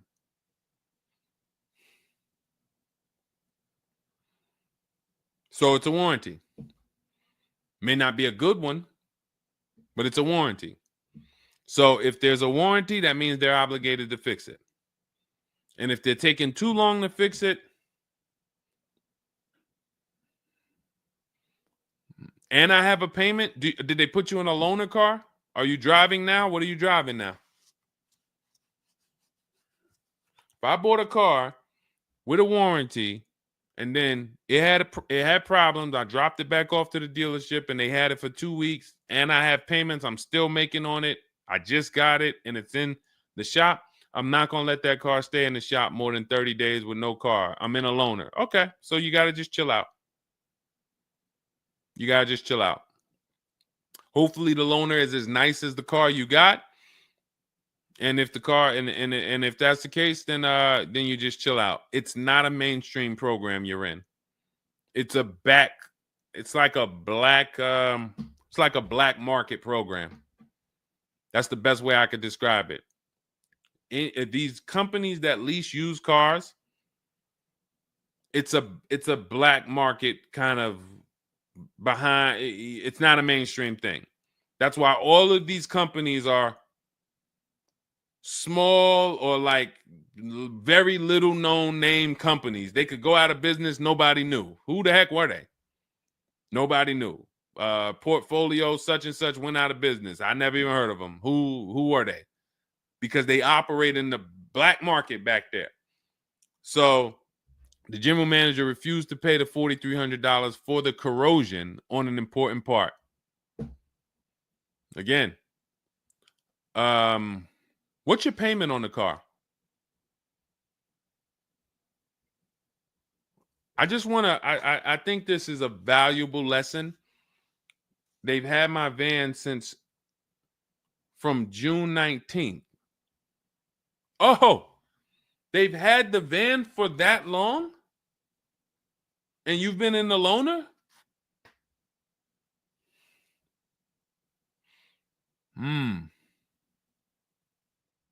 Holy crap. All right, what do I do from you? What's your payment on the car?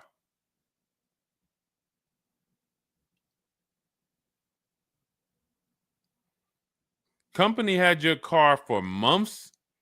You leased it, dropped it off because it was having problems. They've had it for months and can't fix it.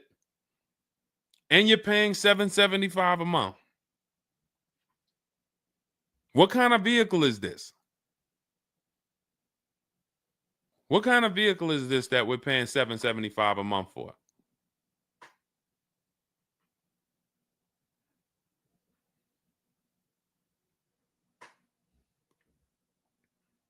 I just want to give you some time to type. I mean, I like to try to give you, I like to try to give you a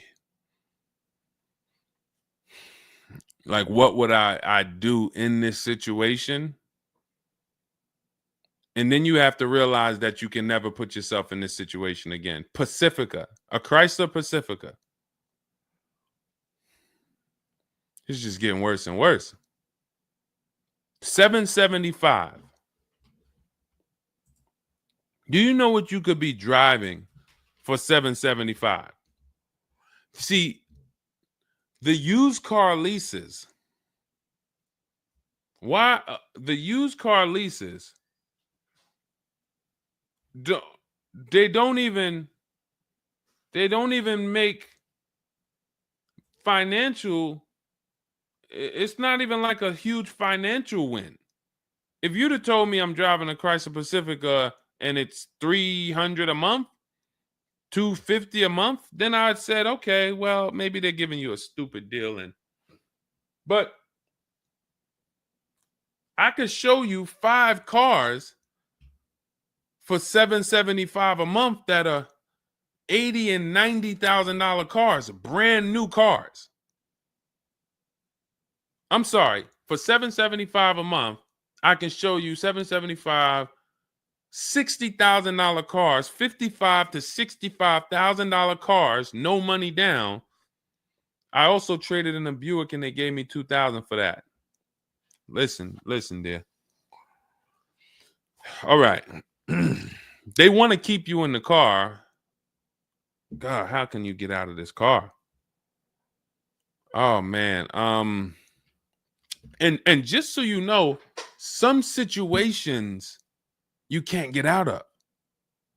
So it's not like there's always a way out. There are some situations.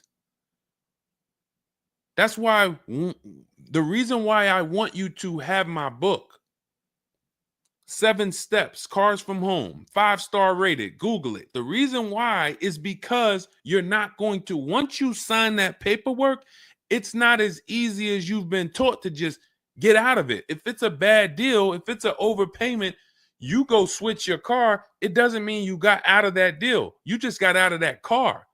You rolled over the negative equity to this deal. Car deals are like, once you sign them, the damage is done. And then it's about, all right, what's the best way to get out where I lose the least amount of money on this deal? But I'm going to lose. Negative equity, it's going to be there. So it's much better to arm yourself beforehand than to say, all right, I'm in this situation now. How do I get out of it? Because some situations can't be gotten out of. People used to walk into the dealership, they got 15,000 of negative equity. Oh man, you can't get me in nothing. Can't get you in nothing. Well, when I put you at this car, you see this car, you like it, right? Yeah, man, I like that. All right, I got you the $450 a month on that car. That's a good payment. Absolutely, man. Come on, I'll take that right now. Okay, now let's bring your $14,000 of negative equity over. Yet $450 a month. That goes up to now $700 a month. Oh man, shoot, man, yeah, nah, that I can't even afford that. But hey, here's the bad part. Even if you could afford it, the bank's not going to approve it. So it doesn't matter if you could afford it because the bank's not going to approve it. So you cannot get out of that car. So that's why you arm yourself now. That's why I'm telling you, before you need a car, before you go sign the paperwork, make sure that you are armed with the right information. So now, if in this particular case, and you have a cosigner, you put a cosigner on here, told us to wait 6 months, and then we can switch owner names and info. Every time I think this can't get worse, you make another comment, and it just gets worse and worse. They called me in yesterday to pick it up, and the same problems were present.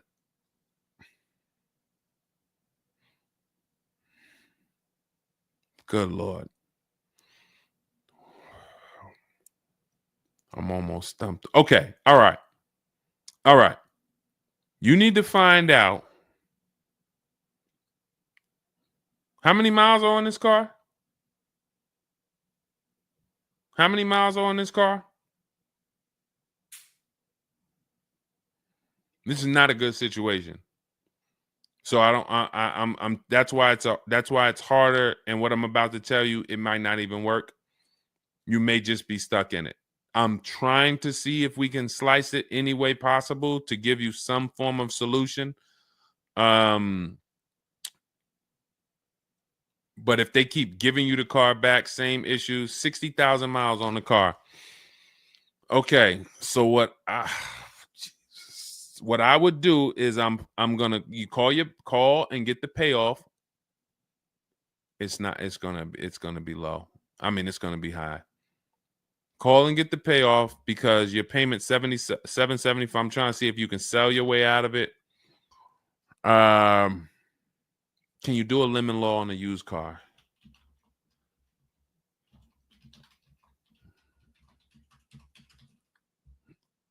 Let's see. Yes, some states have lemon laws that cover used cars, but the specifics vary by state. What state are you in?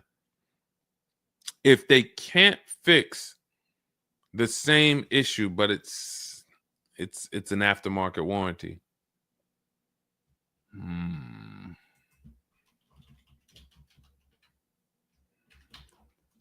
What state are you in?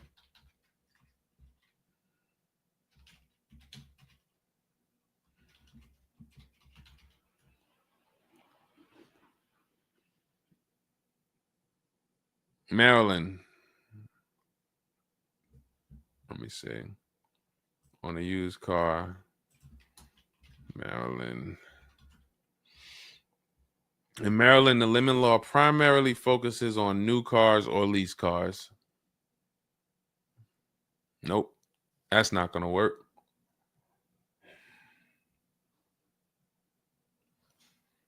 Jeez. I'm gonna be real with you. You could shoot me an email. I don't know if you can get out of this. You know, a contract is binding. You signed a contract. And let me tell you this. I don't know if you can get out of this without losing. You could just stop paying the car, have a repo on your credit. A lot of people will do that. I'm going to drop this car off, take your car back, voluntary repo, credits tore up. Not a good solution. It's going to cripple you from moving forward with cars. It's going to make it hard for you to get your next car. And then when you get a car, it's going to make that deal is going to be bad. Geez, how long is the lease? So this is just for those of you who are just joining us. We have this young lady got she leased a used car. Don't do this. And again, I'd like you to email me. Maybe I'll think of something that will come up as a solution. But you know, I trust you're gonna learn from this. It sucks. It's a horrible situation, and it's evidence of how bad certain bad structures can be. Because and again, I know some of you who've joined me for a long time, you may be used to, well, Deshone has a solution for everything. Not everything. There's times where you are too buried, and the only thing that will heal the wounds is time. That's the only thing. The deal is done. You have to pay down the deal. And then in a year, 2 years, you might be able you might be able to make a move, but you have to suck it up, bite the bullet, and we might be able to lean on them to get the car fixed. 78 payments. How? You said you leased it. This is a loan then. This isn't a lease then. 78 payments. You're in an 80-month loan on a Chrysler Pacifica paying $775 a month. It's not a lease, that's a loan, and it's 8 years that it's 7 years. 7-year loan.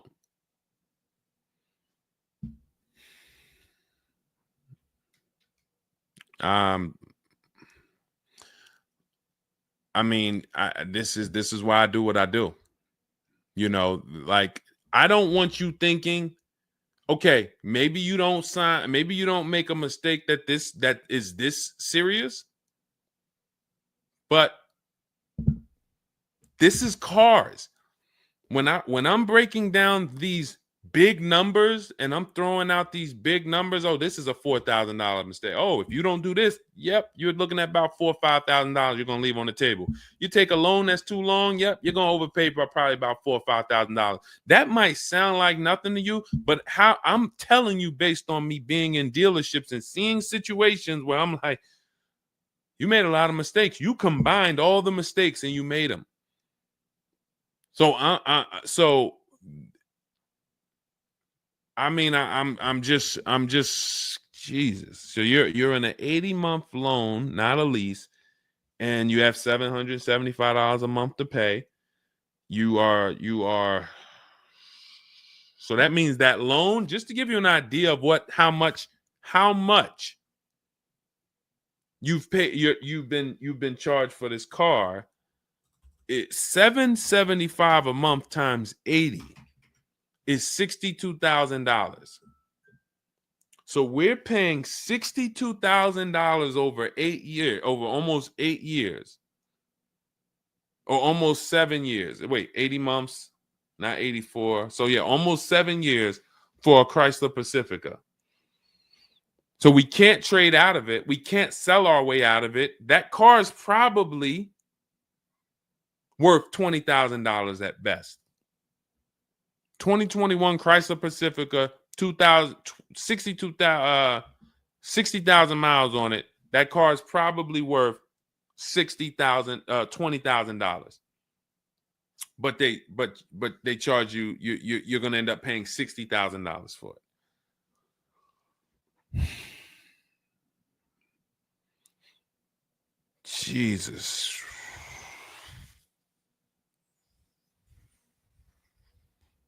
Most people will let the car go. Most people will let the car go. I don't. If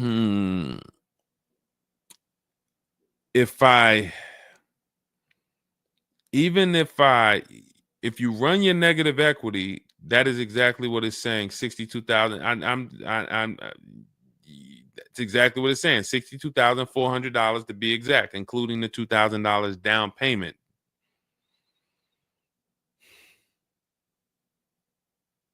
What's the name of this company that you did business with? My friend will not let that fly. That is one of the worst car transactions that I've ever seen anyone in. And your friend is on the deal with you as a co-signer. This is level 10 out of 10 bad. Rich Morton Mazda. Do you know what your credit score was roundabout when you made this deal? Rich Morton Mazda in Maryland. Everyone remember that name. Rich Morton Mazda in Maryland. Stay away from them. This is one of the worst deals I've ever seen. She is the main person they told me I could not sign the papers.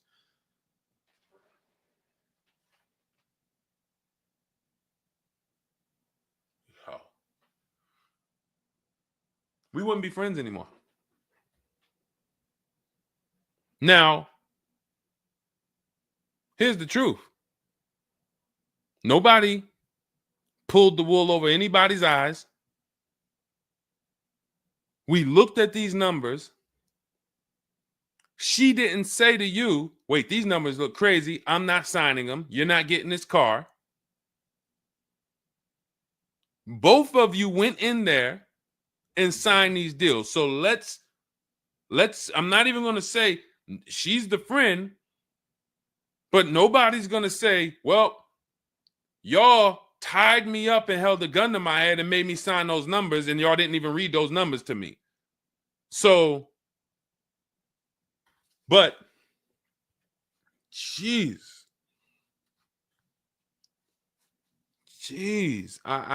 this, you're buried. You are buried in this car. The only way, and what's crazy is, even if you voluntarily let it go, you ruin your friend's credit. Because she's the one who signed for the car. Bad, bad, bad, bad, everything bad. I wish there was a silver lining that I could think of. What I would do is I would find, you need to find out how upside down you are. You need to go on CarMax, write down these 6 sites, write down these 6 websites. You need to go on CarMax, Driveway, Kelly's Blue Book, Cash Offer, Auto Nation, Carvana, Car Gurus, Cash Offer. And you need to see what that car is worth. Let's say they say the highest offer is $25,000. $25,000. The total of your payments is not what you owe. That's what you would have paid after 7 years. You need to call the bank and you need to get the payoff. That is what you do tomorrow morning. You go on those websites tonight or today. You find out what this Chrysler Pacifica is worth. And then you call the bank tomorrow or the next or whenever, and you get the payoff. And you need to know what that gap is. If that gap is $25,000, then I am trying to get out of that car, and it might not be this year. It might not be this year, but I need to right now. I would go into an electric car lease where I could get, like, there are certain electric cars, and if I was shopping them, I would choose a bunch of them that were 50. I mean, I got a couple people who've gotten Like Val, she just got her electric vehicle. Some of these electric vehicles people are saving. This is a 1.16, but even going back to Zafrina's first deal, she got an electric car and she probably got like close to 17 grand off the car. Milligan, I always use Milligan because she got one of the biggest discounts ever using what we use. It's an electric car, but she got, where's Milligan? I got to label these better, Dolan. Remind me I got to label these better because I cannot just cycle through these. Sean got 20 grand off. The reason why you need a car that when you shop your deals, you need like $30,000 off the price of the car. And because right now you're paying a high payment and the car is worth nowhere near what you're paying. So as you pay $775 every month, you're paying it towards an asset that is worth nowhere near what you're paying. You also need to find out if you have gap insurance. So I'm going to give you those 2 homework assignments. And then the next time we're live, you jump on the show and you tell us what you did. Those 2 homework. Find out if you have gap insurance. And then you need to get your payoff and go on those websites and get the cash offers and find out what the gap is. Because if the gap is $25,000, then what I'm doing is I'm shopping. If you listen, you get, if before I tell you to get the book so that you can shop a bunch of different electric cars from home, you need to get $25,000 off the price of some electric car. While they still got the rebate, while they still got the incentives, those incentives are going to go away. When do the electric car incentives go away? Let's see. Hold on.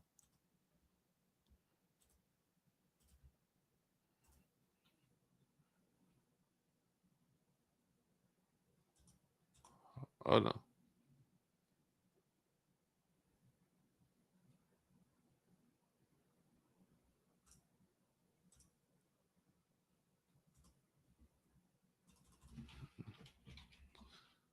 When do EV incentives?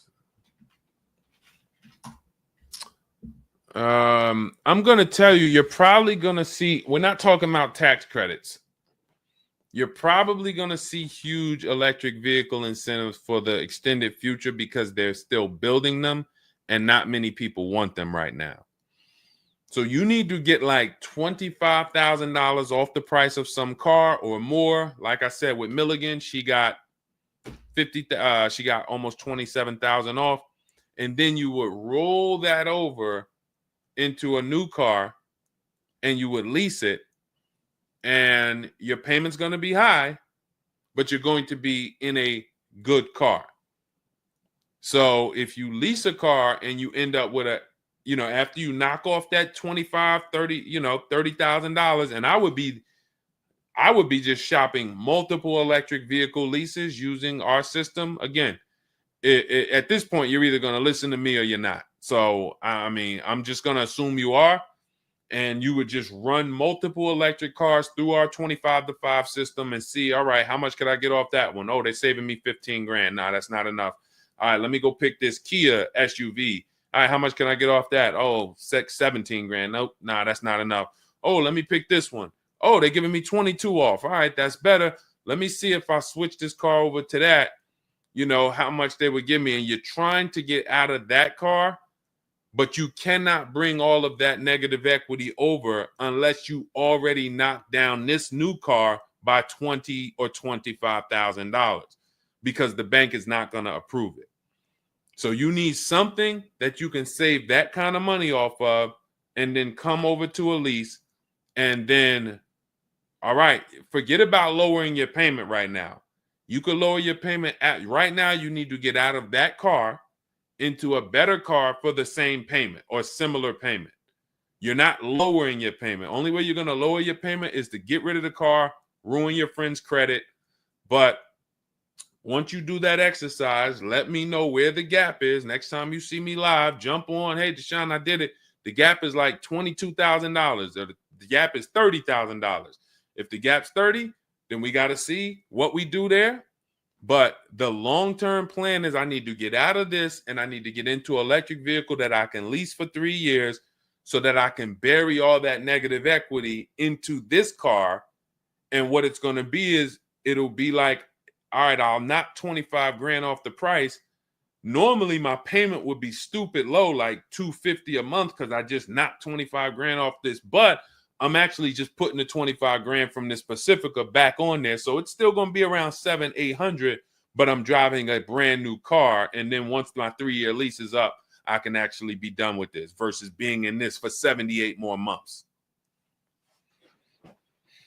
All right. So next time I'm live, jump on and, tell me you did the homework and we can see if we can actually, try to get you to some form or fashion of some type of end. Yeah, I'm not a fan of the electric car. Can't help you. Can't help you. I appreciate you being on here, but you should have not been a fan of this. How are we in a 2020? This is the part where we have to realize you have your friend tied to this car. And I'm telling you what you may be able to do to get her out of this situation and get out of this Chrysler Pacifica. That is a car that is worth $20,000 that you have a loan on of $55,000+. And you're like, I don't like this electric car. I'm not a fan of it. I'm telling you, there's tons of them out there. We should not even have our friend on this deal. So be a quality friend. Don't be like the people who will come into the dealership, put their friend on the credit, on the credit. Hey, can you sign for me? I had one girl that would come in and she had her mom on one car, burned her mom, and they had somebody else from the church coming in here to sign for her to get another car because she burned her mother's credit. Didn't care about nobody. Do not be that person. You have someone tied. Your friend was nice enough to be on this horrible, terrible deal with you.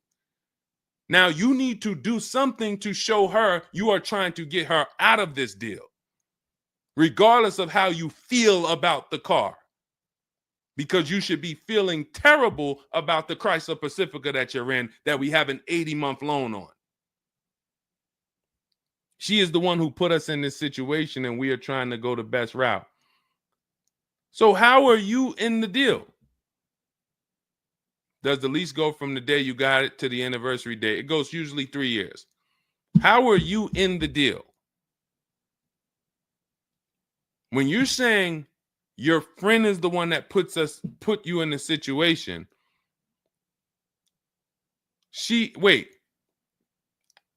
in one breath you're saying, believe it or not, she's the one who encouraged me to get it. And then in another breath, you're saying she's the one who put me in the deal, who put us in this situation.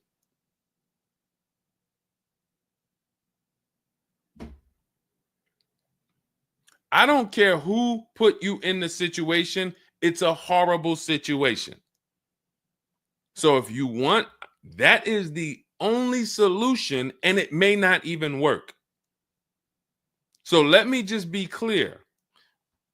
Lots of people on the show that seem to be very interested in your story. This is a very interesting story. There's not many times I had to jump on this show and hear something where I'm like, you're probably not going to end up with another car. You're probably going to be stuck in that car for at least 3 years, paying down the balance because you owe too much on it. And maybe you can lean on them to fix it, but there's no lemon law, so it's not like you can actually put it through a lemon law. So you might just be giving it back to them to fix, giving it back to them to fix. But you're in the loaner and your friend's on the paperwork. So that tells me the car was for you. It wasn't for your friend. So your friend signed for the car knowingly, may have encouraged you to get the car. Yeah, girl, I'll do it. Listen, I want to see you win. Look. Maybe didn't know what she was signing, didn't understand. All right, you're $775 a month. Can you afford that? Okay, yeah, I could afford that. Okay, perfect. All right, I'm going to sign for it. Didn't realize maybe it was for 7 years. and didn't realize that, oh, shoot, you're going to be paying 60 grand for this car, and didn't know, oh, this car is going to be in the shop, but it's your car because you're the one in the loaner. It's not her car. She's not in a loaner. So there's only one potential solution where you could even think about getting out of this car, because no one can get you out of a car that you're $30,000 buried in. There's no bank. You could have a 900 credit score, never missed a payment in your life. No bank is going to approve taking $30,000 from this Chrysler and putting it onto whatever new car you decide you want. You need to get a huge discount off of some car. There's no car that's going to give you $30,000 off or $25,000 off except an electric vehicle. So if I'm telling you something that may not even work, but it's your only route, that's all you got. You want to come up with something else, repo the car, ruin your friend's credit, I got nothing to do with that. My only job is to try to provide and advise a solution to when people tell me, this is my situation, this is my goal. Normally people have 2 or 3 options. You have half an option. Like, you ever play spades? 1 and a possible, 3 and a possible. You have none and a possible. The possible might not walk. But I'm telling you, do this exercise, and then we can see if that possible will walk. If it doesn't, you got no books. You stay in the car, and that's your only option. It's a bad situation. One of the worst I've ever seen. And I'm not saying that to beat you up. I'm saying that so you realize the severity of the transaction. So if I have to bite this bullet and I got to pay this car for the next 2 years, 3 years, it's because I'm in a bad situation. And then when I pay down this car, maybe I can make a different move in 2 years. And then I'll be much wiser before I make my moves, so that I never end up in this situation again. Okay? So for everybody who joined, this was great. Again, my goal is to keep you from ever making mistakes. Every mistake you make on a car transaction costs you thousands of dollars. There is no the least expensive mistake you could make is getting gap insurance when you didn't need it. Getting gap insurance when you didn't need it, you just paid probably $400 or $500. You didn't need it. All right, you lost $400 or $500. That's the least expensive mistake you can make on a car. Everything else is thousands of dollars, $2,000 mistakes, $5,000 mistakes, and more. So you can avoid every mistake by having a step-by-step checklist. If it's in Deshone's book, I do it. If it's not in his digital book, I don't do it. So there's no way I'm going to make a mistake. That's okay, TJ girl. We'll be back tomorrow. If I'm giving you a checklist, check, do this, check, check. You're doing everything I say do. There's no room for a mistake. You're not following an almanac. You're following a checklist. That's why my book is called Cars from Home, 7 Steps to Saving Time, Money, and Avoiding Dealerships. Step 1 through 7, check them off. You do car transactions mistake-free. You don't miss any money with your financing. You don't buy bad cars. You don't do anything that you're like, oh, was this good? No, it's a checklist. So normally it's $97. It's a digital book. So you can have it in your inbox in about 5 minutes, and you'll get it for 75% off as part of our welcome offer in my TikTok bio, Instagram bio, Facebook comments, or the YouTube comments. There's a link there. Just get there before that 2-hour countdown expires. Once it expires, it goes back up to $97, which is still worth every penny. You spend $700 on a home inspection. Why do you spend $700 on a home inspection when you might not even buy the home? Inspector might come back and say to you, you know what? Hey, listen, I got the report for you. Just so you know, that roof needs replacing. Those boards, the electrical system in the back, there's a lot of stuff that's not up to code. And then in the basement, you got some water coming in through the foundation there. Listen, house needs a lot of work.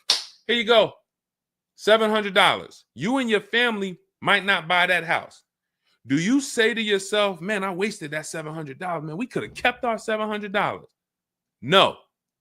You say to yourself, man, I'm glad we got that home inspection, man. We would have been in trouble. So this is how we approach cars. This is how people who I show you throughout the stream approach cars when they're working with cars from home.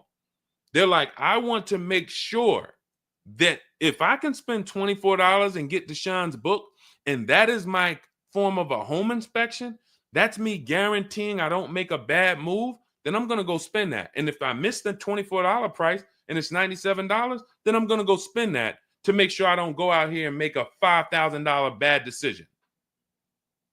That's what we hold ourselves to. Thank you, Stephen Nash. Good to see you. So go grab your copy before the countdown expires. Get it for $24 instead of $97. It's in my TikTok bio, Instagram bio, YouTube comments, or the Facebook comments. And then use that step-by-step. New cars. Everything is in there for you to shop empowered, mistake-free, for you to be the prize. You deserve to be the prize. There is nothing else that you would spend $10,000 or $50,000 on, or some of you are going to get a $100,000 car. There's nothing else that you would go in spending that money on, and you wouldn't feel like you're the prize. You wouldn't go into the mall to spend $40,000 and say, y'all better get the velvet ropes. If you went into the mall to make a $40,000 decision, you'd be, hey, close this store down. I'm about to spend $40,000. You'd be bringing champagne out. All right, close the velvet ropes. Where's the velvet ropes? Everybody stay outside. This person's about to spend $40,000. But a $40,000 car, you go in and you'll take the mistreatment. You'll leave buyer's remorse. Not anymore. When you make the decision to get your book, follow these steps, you are mistake-free. You'll save all the money. And then when you drive off in your car, you feel like you're the prize. This dealer won my business. That credit union, that bank won my loan. This deal, buyer, Carvana, CarMax, Driveway, they got to buy my old car because they put the best bid up. Everybody won a bid. And that's how I know I won, because everybody competed for my business. I didn't beg none of you for anything. That's how we do. So go get your book. And if you want to get started and you're like, Deshone, you know what? Is there anything I can get started for free? Because I'm just getting to know you. I don't really know you yet. Now I want to see, then go grab my free cheat sheets. Dolan will put a link in the comments for you guys. It's Deshone's cheat sheets. It's also in my TikTok bio, my Instagram bio. And you can see what we give to people who want free advice to get you started. But if you're like, no, give me the blueprint. Give me the bang, bang, step-by-step, start to finish. That's my digital book. Go get it. And carry in gifted hands. Please check back in with us. Let me know when you do that exercise how big that gap is between what the Pacifica is worth and what the cash offers will buy, what will pay for it. And then hopefully you can get to some solution. So I appreciate you sharing the story. I appreciate you being forthcoming, and certainly we'll wait to hear from you. Thank you everybody for joining us. We've been on here for almost 2.5 hours. It was a longer show, but I hope you all got a lot out of it. We talked a lot about all different things. Yeah, that's Denzel on the bookshelf. Absolutely. I got a lot of people on the bookshelf. I got Lucille Ball on the bookshelf. I got Miss Harriet Tubman on the bookshelf. Mr. Marcus Garvey. Who knows who that is?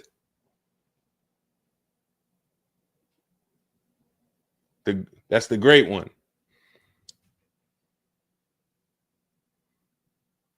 Y'all know what it is. I only have the greats around me. Alexis Chu, you don't know who that was? Who could tell Alexis who that last person was? Man, you better get up on the honeymooners. Yep, that was, yes, TJ girl. Yep, Jackie Gleason. Yep, that is right. The great one. So yeah. So yes, so it was a pleasure. We'll be back. We'll be back for another show. When you see us, jump on, get your questions answered. For those of you who have my book, I want to thank you. Shout out to I saw a couple people say they grabbed their book and they were using they were ready to use it. I would get the paperwork through email, never received it.